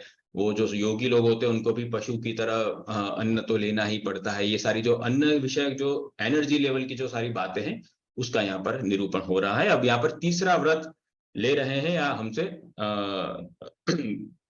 कह रहे हैं कि आप लोगों को भी लेना चाहिए कि अन्न को संवर्धन से बढ़ाते रहना है, ये मेरा व्रत हुआ। राइट, तो अन्नम बहुकुर्वित, उसको बहु करना है, अधिक करना है, उसका संवर्धन करके बढ़ाते चलते जाना है। बस जो है वो खा लिया ऐसे नहीं। राइट, तो अन्न का संवर्धन भी करना है कि जितना हम कंज्यूम करते हैं तो उतना फिर उसका संवर्धन करने के लिए भी जो ये बायोमैकेनिक्स है पृथ्वी की, उसको भी बैलेंस करना है। ये जो इकोनॉमिकल तो ठीक है, लेकिन जो ये बायोलॉजिकल जो वेजिटेशन का जितना भी साइंस है पृथ्वी पर, वो हमें मेंटेन करना है। हमें जो सीड होते हैं वो सीड की क्वालिटी को मेंटेन करना है, जो सॉइल होती है सॉइल की क्वालिटी को मेंटेन करना है, और वो एटमॉस्फेयर से वायु खींचते हैं तो एटमॉस्फेयर को भी प्योर रखना है। राइट, तो ये तमाम प्रकार के इन्वॉल्वमेंट के बाद अन्न के लिए संवर्धन हो सके वैसा वातावरण बनता है ना। तो ये ऐसे ही नहीं बन जाता है क्या वो तो हो जाएगा, अपने तो खेत में डाल देंगे तो वो उग जाएंगे, ऐसे नहीं होता है। राइट, सॉइल की भी क्वालिटी होती है, सीड की भी क्वालिटी होती है, एटमॉस्फेयर की भी क्वालिटी होती है, सबकी अपनी अपनी क्वालिटी होती है। और ये कलेक्टिव रूप से ह्यूमंस को ही ये सब बैलेंस करना है, क्योंकि इम्बैलेंस भी वही कर रहे हैं। राइट, पशु बेचारे क्या इम्बैलेंस कर रहे हैं पृथ्वी पर, है ना। तो चूंकि हम हमारे क्रियामाण से ही हम संवर्धन को बिगाड़ रहे हैं या पॉल्यूटेड कर रहे हैं पृथ्वी जल और वायु को, इसलिए हमारी ही जिम्मेदारी बनती है ना कि हम इसको ठीक रूप से शुद्ध रखें। राइट, इसलिए यहाँ पर कहते हैं कि अन्न को संवर्धन से बढ़ाते रहना है और उसके लिए हमें पर्याप्त प्रयत्न करने हैं। ओके, क्वालिटी मेंटेन अगर होगा तो क्वांटिटी मेंटेन हो ही जाएगा, लेकिन अगर क्वालिटी ही मेंटेन नहीं है ये सारे प्राकृतिक पदार्थों की, आधारों की, तो फिर क्वांटिटी क्या ही मेंटेन होगी। अगर सीड में ही वो बात नहीं रही, अगर ऐसे वृक्ष या ऐसे पौधे ही नहीं उग रहे हैं या उत्पन्न हो रहे हैं कि जो अच्छे सीड दे सके, क्योंकि उनमें खुद में ही न्यूट्रिशन वैल्यू डाउन थी, क्योंकि सॉइल के अंदर सारे न्यूट्रिशंस या एलिमेंट्स कम थे, तो फिर उनके अंदर भी नहीं आ पाए, तो उनके सीड में भी नहीं आ पाए, तो जो नेक्स्ट जनरेशन होगी उन पौधों की वो और वीक होगी, उसके बाद वाली और वीक होगी।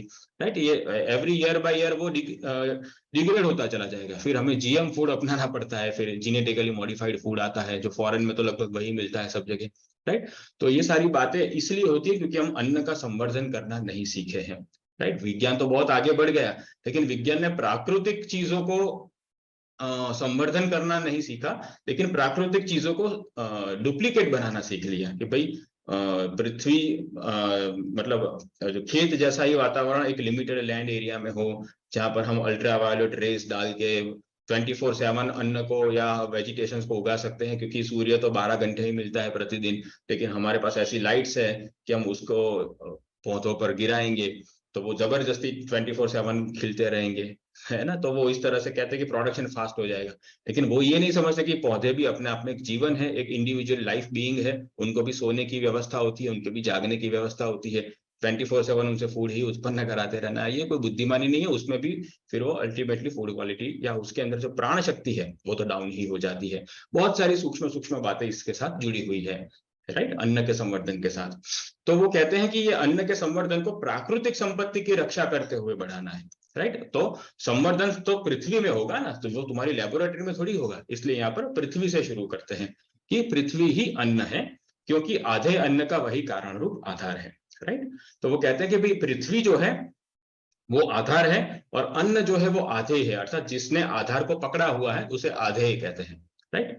तो अन्न आधे है, उसने पृथ्वी रूपी आधार को पकड़ा हुआ है, अपनी जड़ों से वो पृथ्वी को पकड़ते हैं ना, पृथ्वी आधार देती है उनको खड़े रहने का।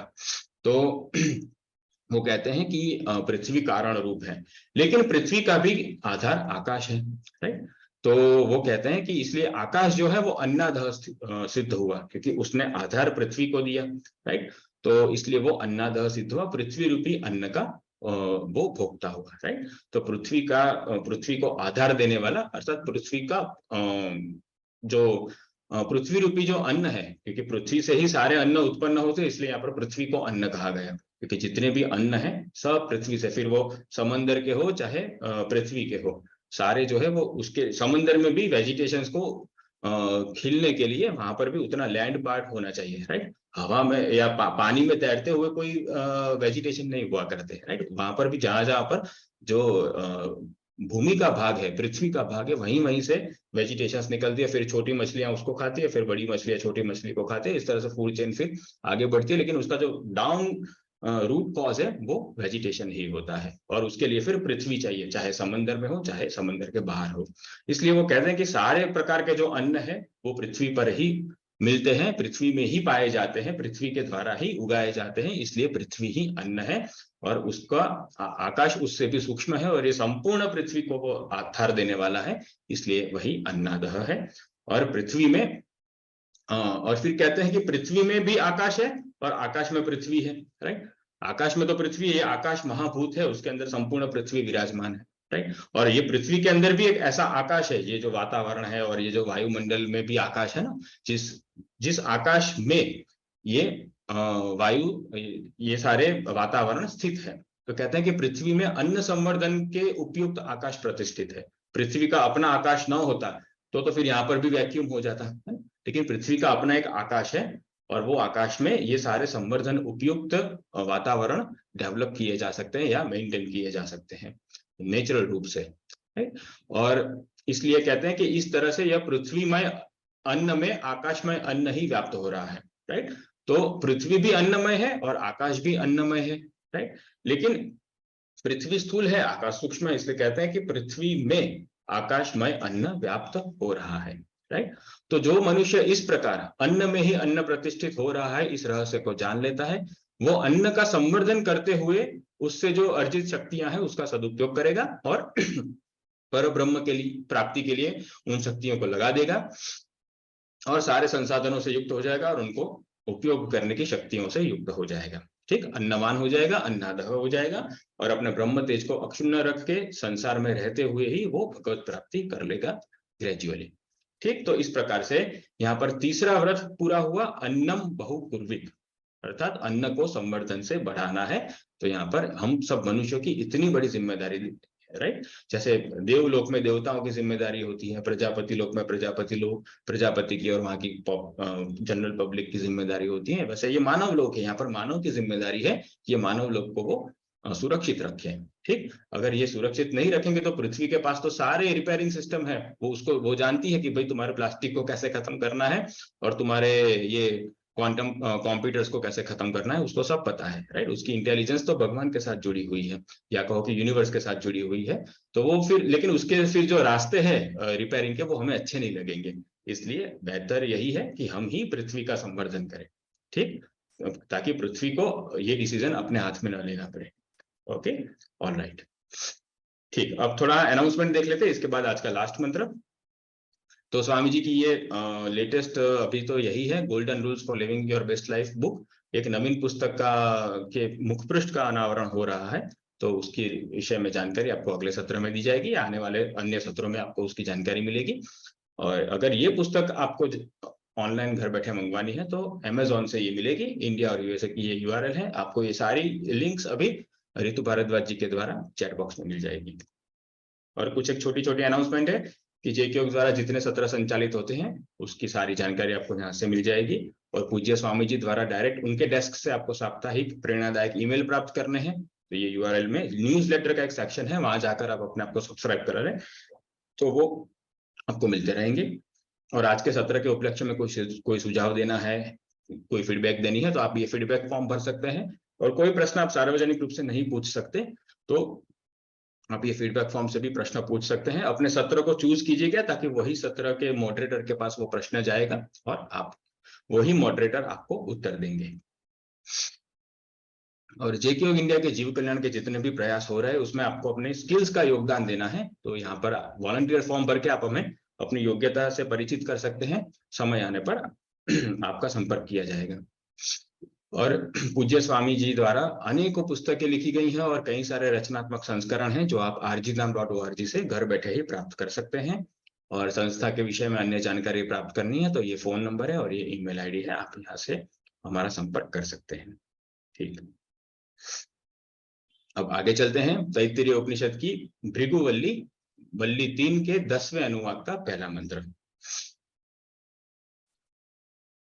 न कंचन वसतो प्रत्याचक्षेत तत्व्रतम् तस्माज्जया कया च विधया मह्पन्नं प्राप्नुयात् अराध्यस्मा अन्नविद्याचक्षते एतद्वै मुखतोऽन्नगुं राद्धम् मुखतोऽस्मा अन्नगुं राध्यते एतद्वै मध्यतोऽन्नगुं राद्धम् मध्यतोऽस्मा अन्नगुं राध्यते एतद्वा अन्ततोऽन्नगुं राद्धम् अन्ततोऽस्मा अन्नगुं राध्यते य एवं वेद।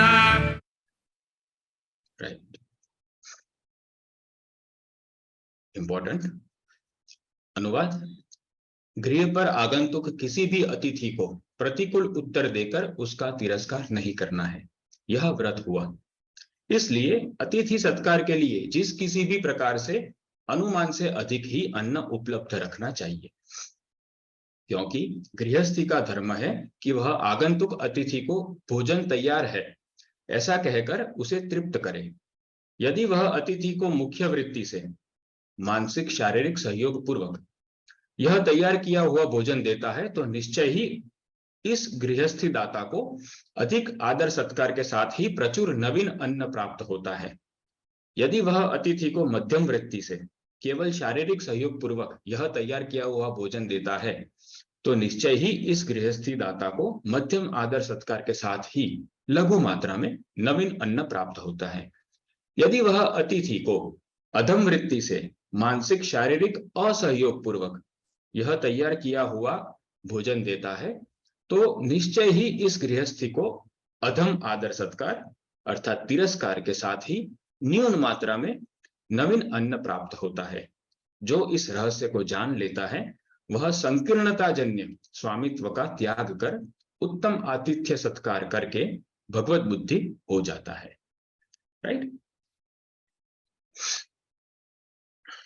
तो यहाँ पर वो जो कहते हैं ना इंग्लिश में giver gets more to give, कि जो दाता होता है वो उसको और दान करने के लिए द्रव्य मिलता रहता है, तो उसकी यहाँ पर बात हो रही है मोर और लेस। तो कहते हैं कि जो यदि हमारे घर पर कोई आगंतुक अतिथि आ जाता है, अब अतिथि का अर्थ ही होता है कि जिसके आने की तिथि डिसाइडेड नहीं है, वो अचानक ही आ जाते हैं। तो पहले के समय में व्हाट्सएप वगैरह नहीं होते थे, राइट, तो वो बस अतिथि आ जाते थे और लोग ऐसे भी बहुत कहीं घूमने नहीं निकल पड़ते थे कि भाई चलो भाई फॉरेन घूम आते हैं या फिर अपने शिमला मनाली घूम आते हैं, गोवा घूम के आते हैं, राइट। तो ये सब पहले नहीं हुआ करता था। तो पहले लोग अपने ही कुटिया में या अपने ही विस्तार में अधिक से अधिक बाजू वाले गांव में गए हो तो एक या आधे दिन का वो समय रहता था कि आधे दिन में वो लौट के आ जाए, राइट। तो कोई मान लो आ भी जाए और घर लॉक भी हो तो फिर वो गांव में जाने वाला दूसरा व्यक्ति बोल देता था कि अरे वो शर्मा जी तुम्हारे वहां 2 अतिथि आए हैं, जाइए जल्दी जाइए। तो फिर शर्मा जी भागे भागे चल जाते थे, है ना। तो इस प्रकार से पहले ये सब हुआ करता था।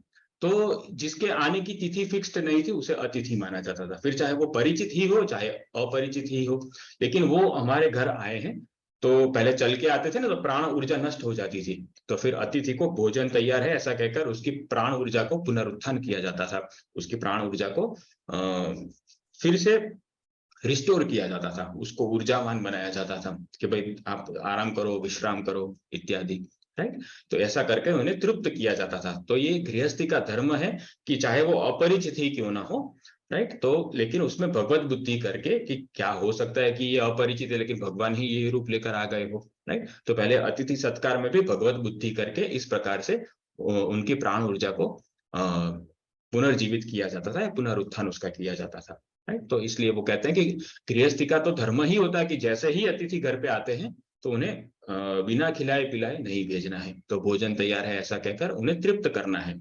और इसमें भी 3 प्रकार की वृत्तियां होती है यजमान की। मेहमान तो आ गए, लेकिन जो यजमान है उनकी 3 वृत्तियां होती है, अर्थात जो गृहस्थी है जिसके घर वो आए हैं मेहमान, तो वो गृहस्थी या तो मुख्य वृत्ति से आतिथ्य सत्कार करे, या तो मध्यम वृत्ति से आतिथ्य सत्कार करे, या फिर अधम वृत्ति से आतिथ्य सत्कार करे, राइट। तो ये तीनों वृत्तियों में गृहस्थी को ज्यादा एनर्जी और द्रव्य देने पड़ते हैं, लेकिन उसके बदले में अकॉर्डिंगली उसको ये तीनों वृत्तियों में अलग अलग प्रकार के द्रव्य एनर्जी लगते हैं, और उसके अकॉर्डिंगली वो द्रव्य एनर्जी फिर से सोर्स ऑफ सप्लाई के द्वारा उसको सप्लाई भी हो जाते हैं। सोर्स ऑफ सप्लाई माने भगवान के द्वारा, भगवान के जो जगत व्यापार का जो योगक्षेम है उसके द्वारा।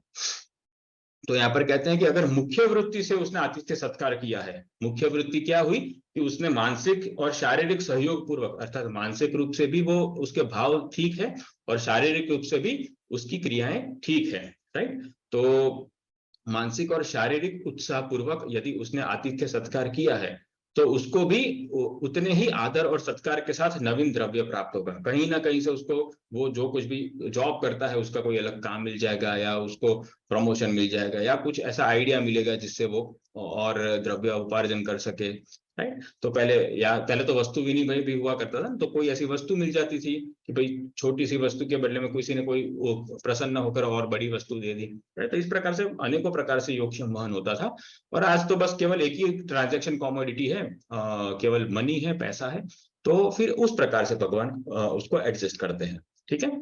तो उनके लिए कोई बड़ी बात नहीं है, चाहे एक ट्रांजैक्शन कॉमोडिटी हो चाहे अनेक ट्रांजैक्शन कॉमोडिटी हो, भगवान अपना जगत व्यापार कर लेते हैं बड़ी सहजता से। तो कहते हैं कि ऐसे मुख्य वृत्ति से आतिथ्य सत्कार करने वाले गृहस्थी को प्रचुर मात्रा में नवीन अन्न मिलता था, और वो भी आदर सत्कार के साथ मिलता था, राइट। तो बड़ी खुशी खुशी लोग उसको भी देते थे। तो अर्थात वो कुछ समाज में वैल्यूज उत्पन्न करे उसके बाद ही, लेकिन उसको जितनी वैल्यूज उत्पन्न की उसके अनुपात में ज्यादा ही मिल जाता था, क्योंकि ऑलरेडी उसने आतिथ्य सत्कार में वैल्यू जनरेशन कर दिया है। तो ये सारा कुछ भगवान देखते हैं। और फिर कहते हैं कि अगर मध्यम वृत्ति से आतिथ्य सत्कार किया है तो फिर उसको उसको मध्यम आदर सत्कार के साथ मध्यम मात्रा में या लघु मात्रा में नवीन अन्न प्राप्त होगा। नवीन अन्न का अर्थ है ऐसी कोई भी वस्तु जो उसके लिए द्रव्य उपार्जन सिद्ध होती हो।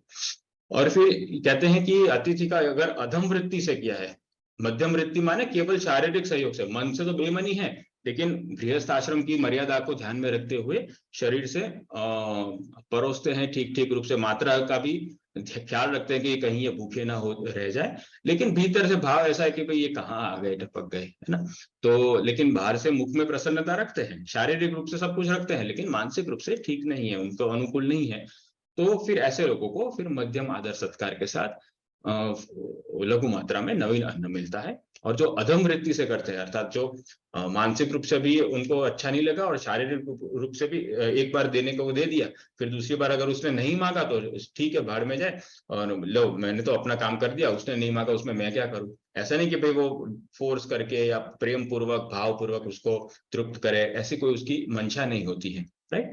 तो वो बस केवल उसने जितना मांगा उतना दिया। अब अतिथि तो बेचारे थोड़ी कहेंगे कि हाँ लाओ और लाओ, ज्यादातर वो थोड़े शर्म में ही रहते हैं।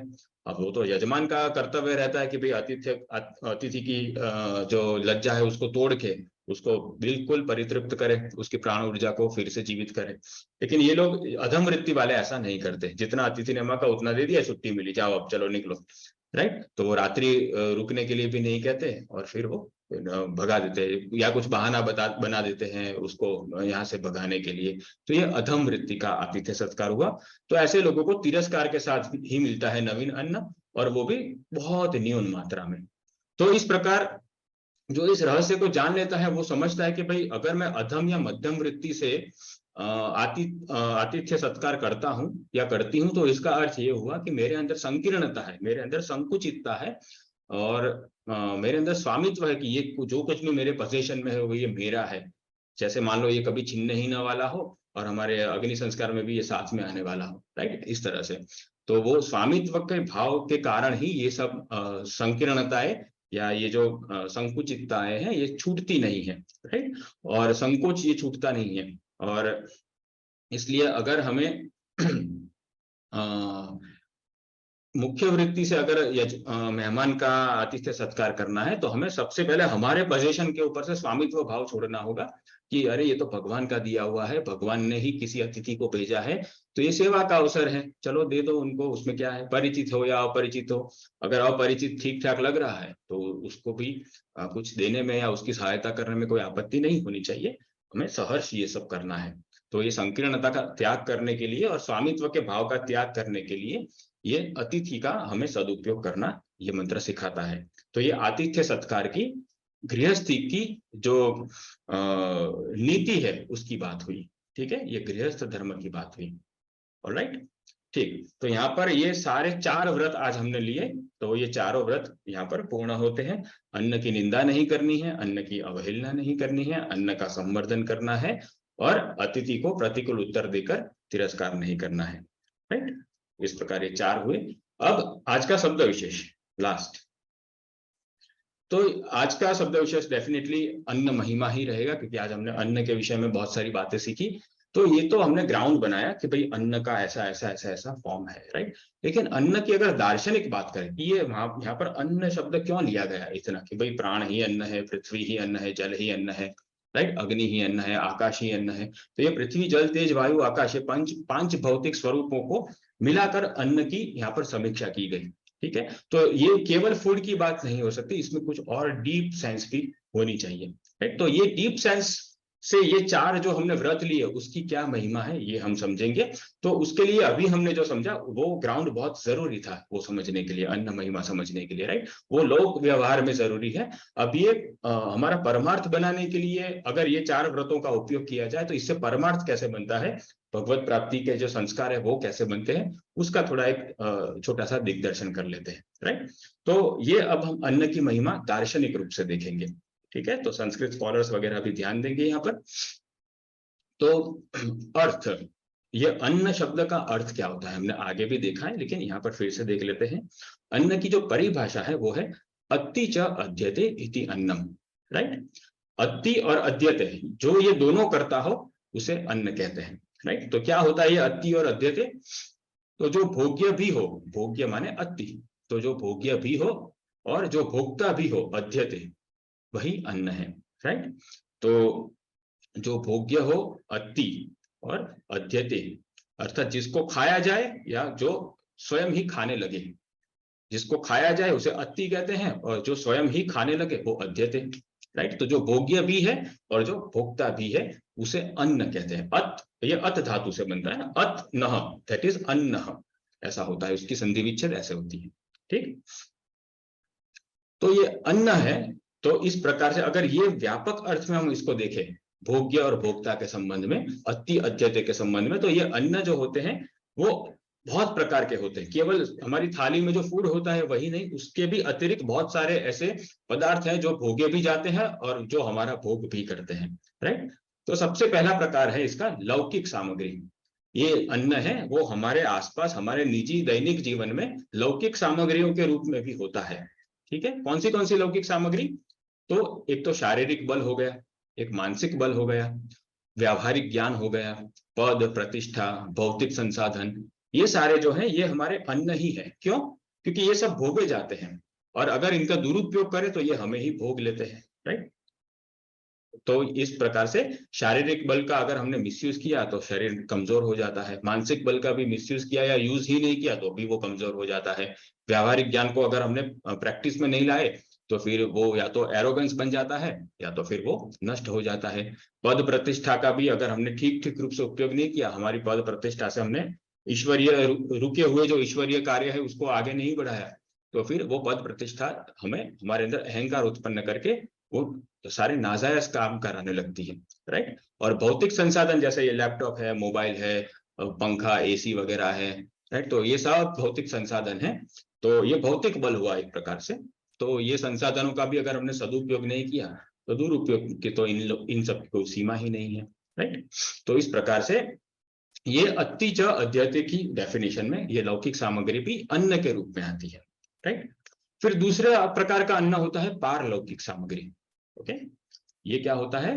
तो पूजा पाठ, व्रत, कर्मकांड, ये सब से जो उत्पन्न पुण्य फल है ये भी भोग्य भी है और ये भोक्ता भी है, राइट। अगर ये सब पुण्य फल का हमने सदुपयोग किया, पुण्य फल से जो कुछ भी प्राप्त हुआ है उसका, या ये पुण्य फलों का ही अगर हमने सदुपयोग किया तो ये भोग्य हो गए हमारे लिए। लेकिन अगर हमने इसका अभिमान कर लिया या तो फिर इसके कारण हमने दूसरों को नीचा दिखाना शुरू कर दिया, ये सारी चीजें अगर हमने की तो वो फिर हमारा वो बहुत स्पीड से खत्म होने लगते हैं, राइट। अर्थात हमने इनको अर्जित करने में जो एनर्जी लगाई थी वो बहुत फटाफट डिसइंटीग्रेट होने लगती है, तो ये हमारी एनर्जी का भोग ही हुआ, राइट। तो ये हमारी एनर्जी का भोग होने लगता है।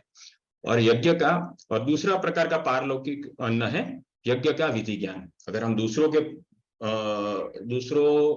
के अंतःकरण में पुण्य फल उत्पन्न हो सके वैसे यज्ञ करवा सकते हैं, वैसा हमें ठीक ठीक विधिवत ज्ञान है, तो ये भी एक पारलौकिक सामग्री है। इसमें भी यही है कि अगर इसका सदुपयोग किया तो ये भोग्य है, हमारे लिए है, और इसका दुरुपयोग किया तो ये इससे उत्पन्न कृत्य हमारा ही भोग कर लेता है, राइट। तो ये सब पारलौकिक सामग्री भी अति च अध्यते इति अन्नम की परिभाषा में आती है। तो ये भी एक प्रकार का अन्न हुआ, ओके। और तीसरी सामग्री है आध्यात्मिक सामग्री। तो ये एक से एक सूक्ष्म सामग्रियां हैं। लौकिक सामग्री से सूक्ष्म है पारलौकिक सामग्री, पारलौकिक अन्न से सूक्ष्म है आध्यात्मिक अन्न या आध्यात्मिक सामग्री। तो ये क्या होता है? तो ये होता है ब्रह्म जीव माया विषयक तत्व ज्ञान और साधना का अनुभवात्मक ज्ञान। तो अब ये दोनों में अब यहाँ पर अपेरेंटली लगता है कि ये हमारा क्या ही भोग करेंगे, राइट, ये तो हमारे बेनिफिट के लिए होता है, लेकिन ऐसा नहीं है। ये जो तत्व ज्ञान है उससे जो भक्ति उत्पन्न होती है या फिर साधना के अनुभवात्मक ज्ञान से जो भक्ति में श्योरिटी मिलती है, ये सब चीजों से भी अनर्थ उत्पन्न हो सकते हैं, जिसको भक्ति रसामृत सिंधु में भक्ति जात अनर्थ कहा है, राइट। तो जब तक पूर्णतः माया नहीं छूट जाती तब तक हमें इनका भी उपयोग बहुत सावधानी से करना है। अगर तत्व ज्ञान हमारे पास है तो हम कोई 14 भुवन के राजा नहीं हो गए, है ना। तत्व ज्ञान है तो है, उसमें क्या, वो तो भगवान का तत्व ज्ञान है ना, वो थोड़ी हमने बनाया हुआ है, राइट। तो ये ब्रह्म जीव माया विषय तत्व ज्ञान जो है अगर उसका सही उपयोग करे तो वो हमारे फेवर में है।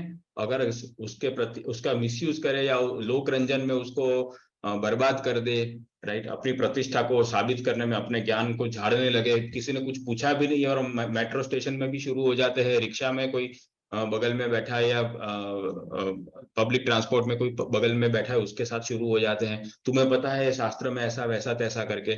तो ये सब जो है ये बर्बाद करने की फॉर्मूला है, अपने आप को बर्बाद करने की, राइट। तो ये सब भी तो तत्व ज्ञान के आधार पर ही होता है ना। तो इसलिए यहाँ पर ये फिर हमारा भोक्ता बन जाता है, राइट, क्योंकि ये भगवान के प्रति अपराध हो जाता है, इसलिए वो हमारा भोग हो जाता है, हमारी साधना का भी भोग हो जाता है।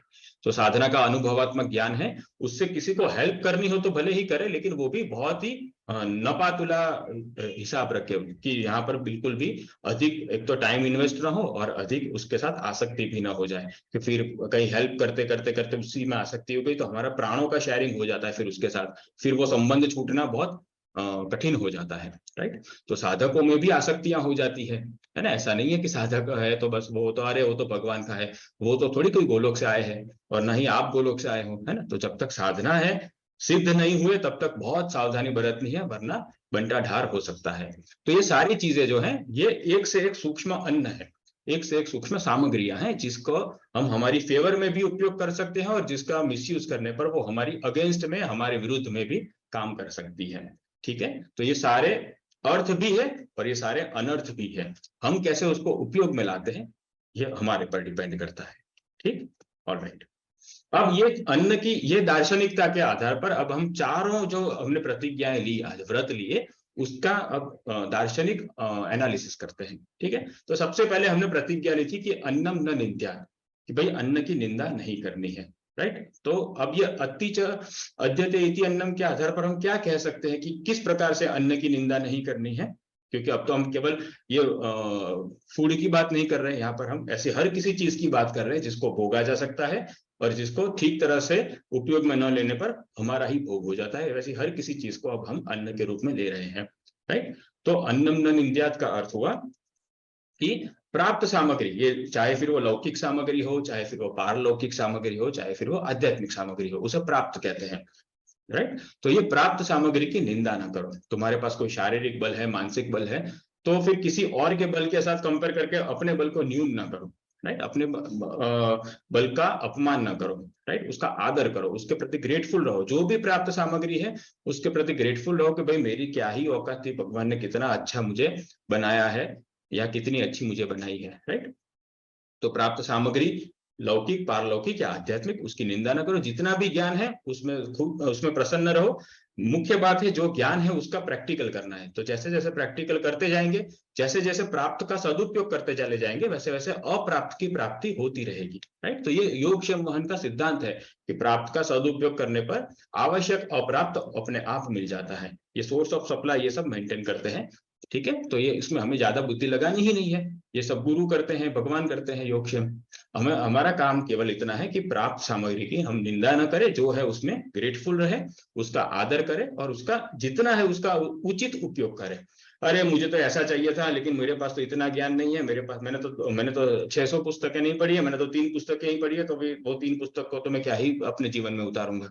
राइट, ऐसे नहीं, 3 पढ़ी है या 3 पेज ही क्यों नहीं पढ़े किसी पुस्तक के, वो 3 पेज को ही जीवन में उतार दो। राइट, तो धीरे धीरे पूरी पुस्तक को समझने की क्षमता आ जाएगी, फिर पूरी लाइब्रेरी को समझने की क्षमता आ जाएगी एक दिन। राइट, तो जितना प्राप्त है उसका सदुपयोग करना है। ओके, उसकी निंदा नहीं करनी है, उसको न्यून नहीं बनाना है, निम्न नहीं बनाना है। निम्न बनाने की जो विधि होती है उसे निंदा कहते हैं। फिर है दूसरी, हमने दूसरा व्रत लिया था अन्नम न परिचक्षित।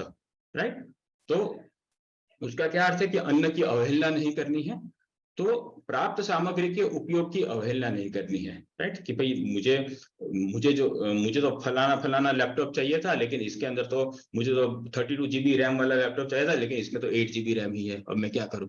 राइट, तो इन अ वे कोई भी कि मुझे तो iPhone 14 pro max ultimate ultra कुछ भी चाहिए था, लेकिन मेरे पास तो ये एंड्रॉइड का छोटा सा फोन आ गया 12,000 का, अब क्या करूं। जो कुछ भी है उसके उपयोग की अवहेलना नहीं करनी है, उसको अनुपयुक्त नहीं रखना है। और अगर फिर भी लगे कि नहीं बस अब ये तो अनुपयुक्त ही रहेगा, मैं इसका उपयोग नहीं ही कर सकता या नहीं ही कर सकती, तो फिर उसको जिसको चाहिए उसको वितरित कर दो। राइट, या तो बहुत कम दाम में या तो फिर बिल्कुल फ्री में ही।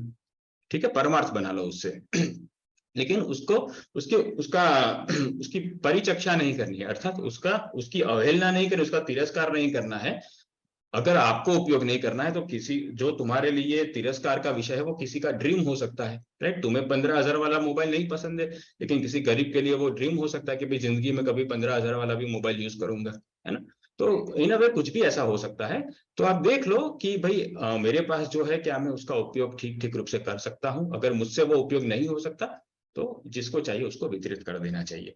तो ये प्राप्त सामग्री का हमें इस तरह से भी उपयोग करना है। राइट, अनुपयुक्त कुछ हमारे आसपास नहीं रखना है। ये जो आजकल मिनिमलिस्टिक लाइफस्टाइल की जो बातें हो रही है, तो ये यही है, अन्नम न परिचक्षित, इसे ही मिनिमलिस्टिक लाइफस्टाइल कहते हैं, मिनिमलिज्म कहते हैं इसे ही। ठीक है, और अन्नम बहुकुर्वित अर्थात अन्न का संवर्धन करते रहना है। तो प्राप्त सामग्री का संवर्धन करना है। अगर शारीरिक बल है तो उसे टिकाए रखना है या बढ़ाते चलते जाना है। मानसिक बल को भी, विल पावर को भी जितनी है उतनी रखना है या तो फिर उसका संवर्धन करना है। व्यावहारिक ज्ञान को बढ़ाते चलते जाना है। राइट, भौतिक संसाधनों को भी बढ़ाना है ताकि हम अधिक रूप से भगवान की सेवाओं में लग सके।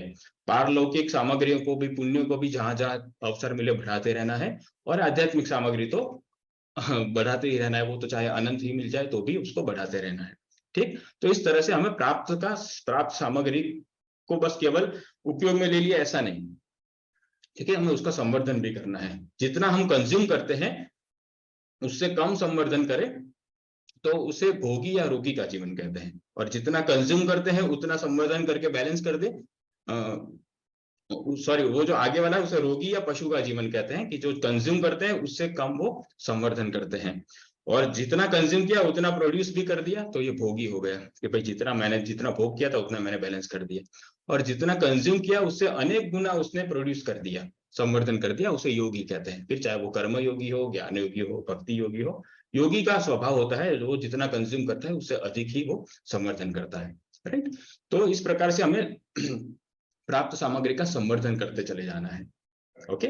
और लास्ट में हमने प्रतिज्ञा ली कि न कंचन वसतो प्रत्याचक्षित, अर्थात जो अतिथि है या प्राप्त सामग्री का जो अधिकारी याचक है वो अगर हमारे सामने आ जाए तो उसको उसका उपयोग करने देना चाहिए। राइट। अगर किसी को 2 दिन के लिए हमारी गाड़ी की आवश्यकता है मैरिज में, तो वो हमारी लौकिक सामग्री का उपयोग करना चाहता है।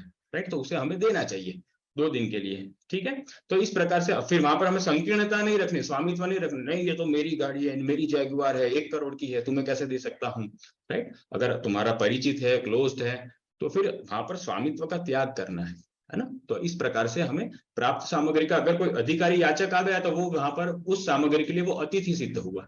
ठीक है। अब इसमें अब वो मेहमान बन के आया और घर पे डिनर करके गया तो ही मेहमान, तो ही अतिथि है, ऐसी बात नहीं है। जब अन्न का व्यापक अर्थ लेते हैं तो हमारी किसी भी सामग्री का उपयोग करने के लिए कोई आगंतुक आ गया, किसी ने हमें कुछ प्रश्न पूछा और हमारे पास अगर आध्यात्मिक उत्तर है उसका, तो वो उत्तर हमने उसको प्रोवाइड कर दिया। राइट। तो ये हमने आध्यात्मिक अतिथि का आतिथ्य सत्कार किया, ऐसा माना जाएगा। तो जब हम अन्न को व्यापक अर्थ में लेते हैं तो हमारे पास बहुत सारी अपॉर्चुनिटीज आ जाती है यूनिवर्स में इन्वॉल्व होने की। ठीक है। तो इस तरह से प्राप्त सामग्री का कोई अधिकारी याचक आ जाए तो उसको वो सामग्री प्रोवाइड करनी चाहिए, शेयर करनी चाहिए। ठीक है। इससे क्या होगा कि हम स्वामित्व की संकीर्णता का त्याग करेंगे। ये जो संकुचितता है कि भाई नहीं मैं स्वामी हूं, यही तो भोक्ता भाव है ना सर्वप्रथम। तो ये स्वामित्व की संकीर्णता का त्याग करना है और भगवत बुद्धि जीवंत रखने के सब कुछ तो भगवान का दिया हुआ है। राइट। तो ये सब कुछ प्राप्त करने की जो एनर्जी है वो भी तो भगवान ही दे रहे हैं। इस तरह से हमें भगवत बुद्धि को जीवंत रखना है और संकीर्णता का त्याग करेंगे, स्वामित्व का त्याग करेंगे, तभी तो समर्पण की एबीसीडी जस्ट शुरू होगी, खत्म नहीं होगा समर्पण। समर्पण की एबीसीडी शुरू होगी। वो शुरू होते होते होते जब सर्व समर्पण हो जाएगा तब वो बात बनेगी भगवत प्राप्ति वाली, है ना। अगर हम स्वामित्व का ही त्याग नहीं कर रहे तो अभी तो एबीसीडी ही शुरू नहीं की है समर्पण की, हम आगे क्या ही करेंगे। ठीक। इसलिए यहाँ पर अन्न की महिमा का अगर हम अति च अद्यते अन्नम के रूप में दार्शनिक अर्थ लेते हैं तो ये चारों प्रतिज्ञाओं का पूरे जीवन में बहुत प्रभावकारी परिणाम मिलता है। ठीक है। तो ठीक है, इस प्रकार अन्न की महिमा समझी। आगे हमने लौकिक व्यवहारिक रूप समझा, यहाँ पर हमने पारमार्थिक और दिव्य रूप उसका समझा। तो इसी के साथ आज का ये अन्न विषयक अन्न महिमा का चैप्टर पूरा होता है। अब ये तैत्तिरीय उपनिषद का लास्ट सेशन रहेगा। इसके बाद जो सेशन है वो फिर तैत्तिरीय उपनिषद पूर्ण हो जाएगा। ठीक। अब आने वाले सत्र में बहुत इंपॉर्टेंट टॉपिक आने वाला है जहां पर हम भगवान की विभूतियों का सब जगह कैसे साक्षात्कार करना है उसका थोड़ा कुछ, उसकी थोड़ी बहुत चर्चा करेंगे। और महापुरुषों की वाणी में क्यों इतना प्रभाव होता है उसके विषय में बात आएगी। उसमें 4 प्रकार की वाणी आएगी। महापुरुषों को जो अंतस्फूर्णा होती है वो कैसी होती है, महापुरुष अपने जीवन में कैसे कार्य करते हैं, वो फटाक से डिसीजन लेते हैं, वो ऑलवेज सही होता है। तो ये सब कैसे भगवान की योग माया से होता है उसका हल्का हल्का दिग्दर्शन हम देखेंगे। ये सब अब ये तैत्तिरीय उपनिषद के लास्ट 4 मंत्र बाकी है उसमें आएगा। ये 10वां ही अनुवाक रहेगा। 10वें अनुवाक में 5 मंत्र है, 1 मंत्र हमने आज लिया, बाकी के 4 मंत्रों में ये सारी बातों को हम कवर करेंगे। ठीक है। तो मैं आशा करता हूं आज आपको यहाँ से कुछ वैल्यूज मिली होगी। तो अब हम उपनिषद सार देख लेते हैं। आप लोगों को ही आज का उपनिषद सार पढ़ना है तो आप लोग बारी बारी से हैंड रेस्ट कर सकते हैं ताकि मैं आपको चांस दे सकूं। तो ये प्रथम उपनिषद सार है, आप लोग हैंड रेस्ट करके रखिएगा। थोड़ा जल्दी जल्दी हैंड रेस्ट करेंगे सब लोग। हाँ भावना जी आप पढ़ सकते हैं। राधे राधे भैया। अन्न की निंदा नहीं करनी चाहिए। निंदा करने से प्राण शक्ति मंद हो जाती है, परिणामतः अन्न का पाचन पूर्ण नहीं होता। अजीर्ण अन्न अधिक प्राण शक्ति नष्ट करके शारीरिक एवं मानसिक उत्साह को भी मंद कर देता है। राधे राधे। राधे राधे। तो ये सब हमने देख ही लिया डिटेल में, रिपीट नहीं करेंगे, स्वयं स्पष्ट है ये। ठीक, नेक्स्ट अभिषेक जी आप पढ़ सकते हैं। राधे राधे भैया। राधे राधे। अन्न की अवहेलना नहीं करनी चाहिए। तिरस्कार करने से उस वस्तु के उपयोग एवं उपार्जन दोनों का ज्ञान क्षीण हो जाता है। अतएव तिरस्कृत अन्न का भोग करने पर भी वह शक्तियां रोग में परिवर्तित हो जाती है। राधे राधे। राधे राधे। तो जो प्राप्त है उसको अगर हम अवहेलना करते हैं तो उसके सदुपयोग की भी जो नॉलेज है वो खत्म हो जाती है, और उसका जो उपार्जन करना है उसकी भी नॉलेज खत्म हो जाती है, राइट। वो तिरस्कार में, इतनी घृणा में वे सारे जो नॉलेज है वो टिक नहीं पाता, क्योंकि बुद्धि विक्षिप्त हो जाती है, और विक्षिप्त बुद्धि में ज्ञान नहीं ठहरता। इसलिए प्राप्त का सदुपयोग करना है, उसका आदर करना है। ठीक, आगे। यस, डॉक्टर स्वाति आप पढ़ सकते हैं। या राधे राधे। राधे। अन्न का सतत रूप से संवर्धन करते रहना चाहिए। यदि उपयोग से कम संवर्धन है तो यह पशु रोगी जीवन है। उपयोग के बराबर का संवर्धन है तो यह भोगी जीवन है। यदि उपयोग से अधिक संवर्धन है तो यह योगी जीवन। Thank you. राधे राधे। राधे राधे, धन्यवाद। Was nice reading. आगे चलते हैं। और किसी को पढ़ना हो तो हैंड रेज कर सकते हैं। यस, हाँ, अंबिका जी आप पढ़ सकते हैं। राधे राधे। राधे राधे।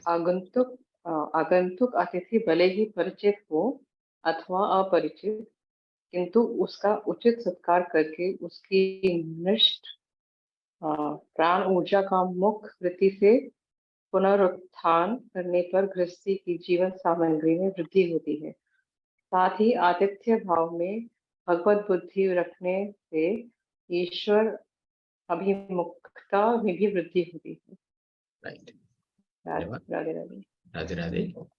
तो यहाँ पर कह रहे हैं कि जो अभी हमने देखा कि अगर हमने उसकी प्राण ऊर्जा को पुनरुत्थान किया और उसमें मुख्य वृत्ति से किया तो फिर हमारी जीवन सामग्री बढ़ती है। और साथ ही साथ एक बोनस स्कीम ये भी है कि अगर उस आतिथ्य भाव में हमने अगर भगवत बुद्धि भी कर ली तो ईश्वर अभिमुखता भी ऑटोमेटिकली बढ़ जाएगी, राइट। वो बोनस स्कीम है उसकी।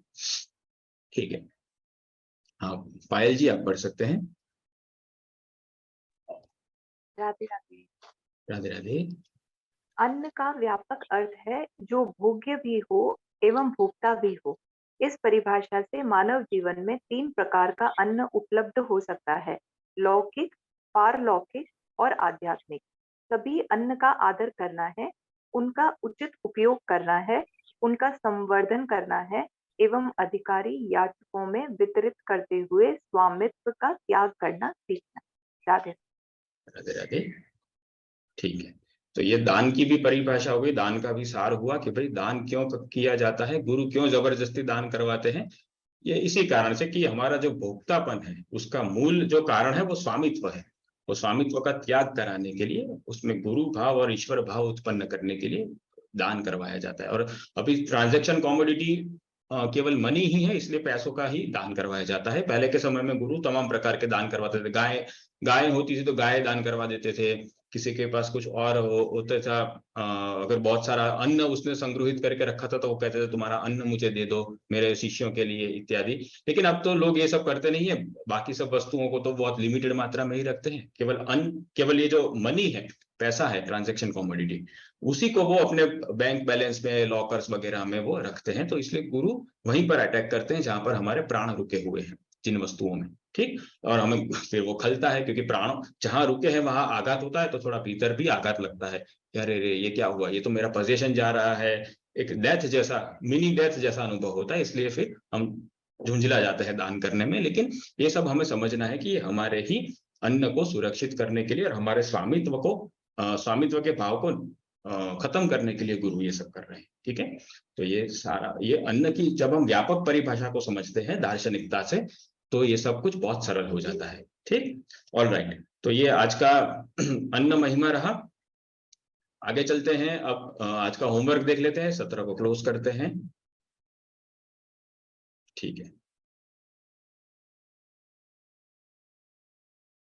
और स्वाध्याय कंडिका आज की है कि प्राप्त जीवन सामग्रियों के प्रति अहोभाव रखते हुए उनका उचित उपयोग करके अधिकारी याचकों में वितरित करते हुए स्वामित्व का त्याग विकसित करते करते हरि गुरु के प्रति समर्पण भाव को बढ़ाते जाना है। राइट, तो मुख्य बात है समर्पण भाव को बढ़ाना। ये सारे ऊपर के जितने भी साधन है ये समर्पण भाव को बढ़ाने के सेवक है। राइट, समर्पण भाव जो है वो इन लोगों के लिए सेव्य है। तो हमें समर्पण भाव को बढ़ाना है, ठीक, और समर्पण भाव से हमें सेव्य को पुष्ट करना है, इतनी सी बात है। ओके, तो ये भोक्तृत्व का त्याग करना है। कर्तृत्व करते हुए भोक्तृत्व का अगर हम त्याग करते हैं तो वो बहुत जल्दी मुक्ति होती है उससे। ओके, भगवत प्राप्ति फास्ट होती है। ठीक, ओके, तो यहाँ पर ये पूरा होता है आज का सत्र। अब मैं श्रोताओं से संबोधन करूं उससे पहले हम हरि गुरु का जय घोष कर लेते हैं। बोलिए भक्ति योग रसावतार जगत गुरु उत्तम श्री कृपालो महाप्रभु की जय। वेद स्वरूप भगवान श्री कृष्ण की जय। जय जय श्री राधे, जय जय श्री राधे, जय जय श्री राधे।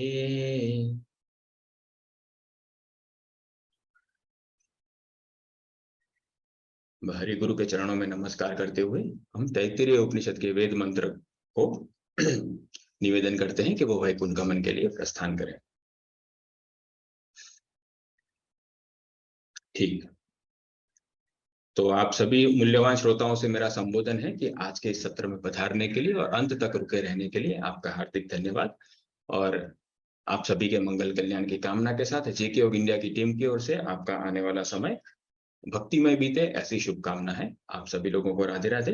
मैं फटाफट से चैट बॉक्स देख लेता हूं, अगर कोई क्वेश्चन है तो वहां से मैं एड्रेस कर लूंगा, और कोई क्वेश्चन नहीं होगा आप लोग फीडबैक फॉर्म का उपयोग कर सकते हैं। ठीक है।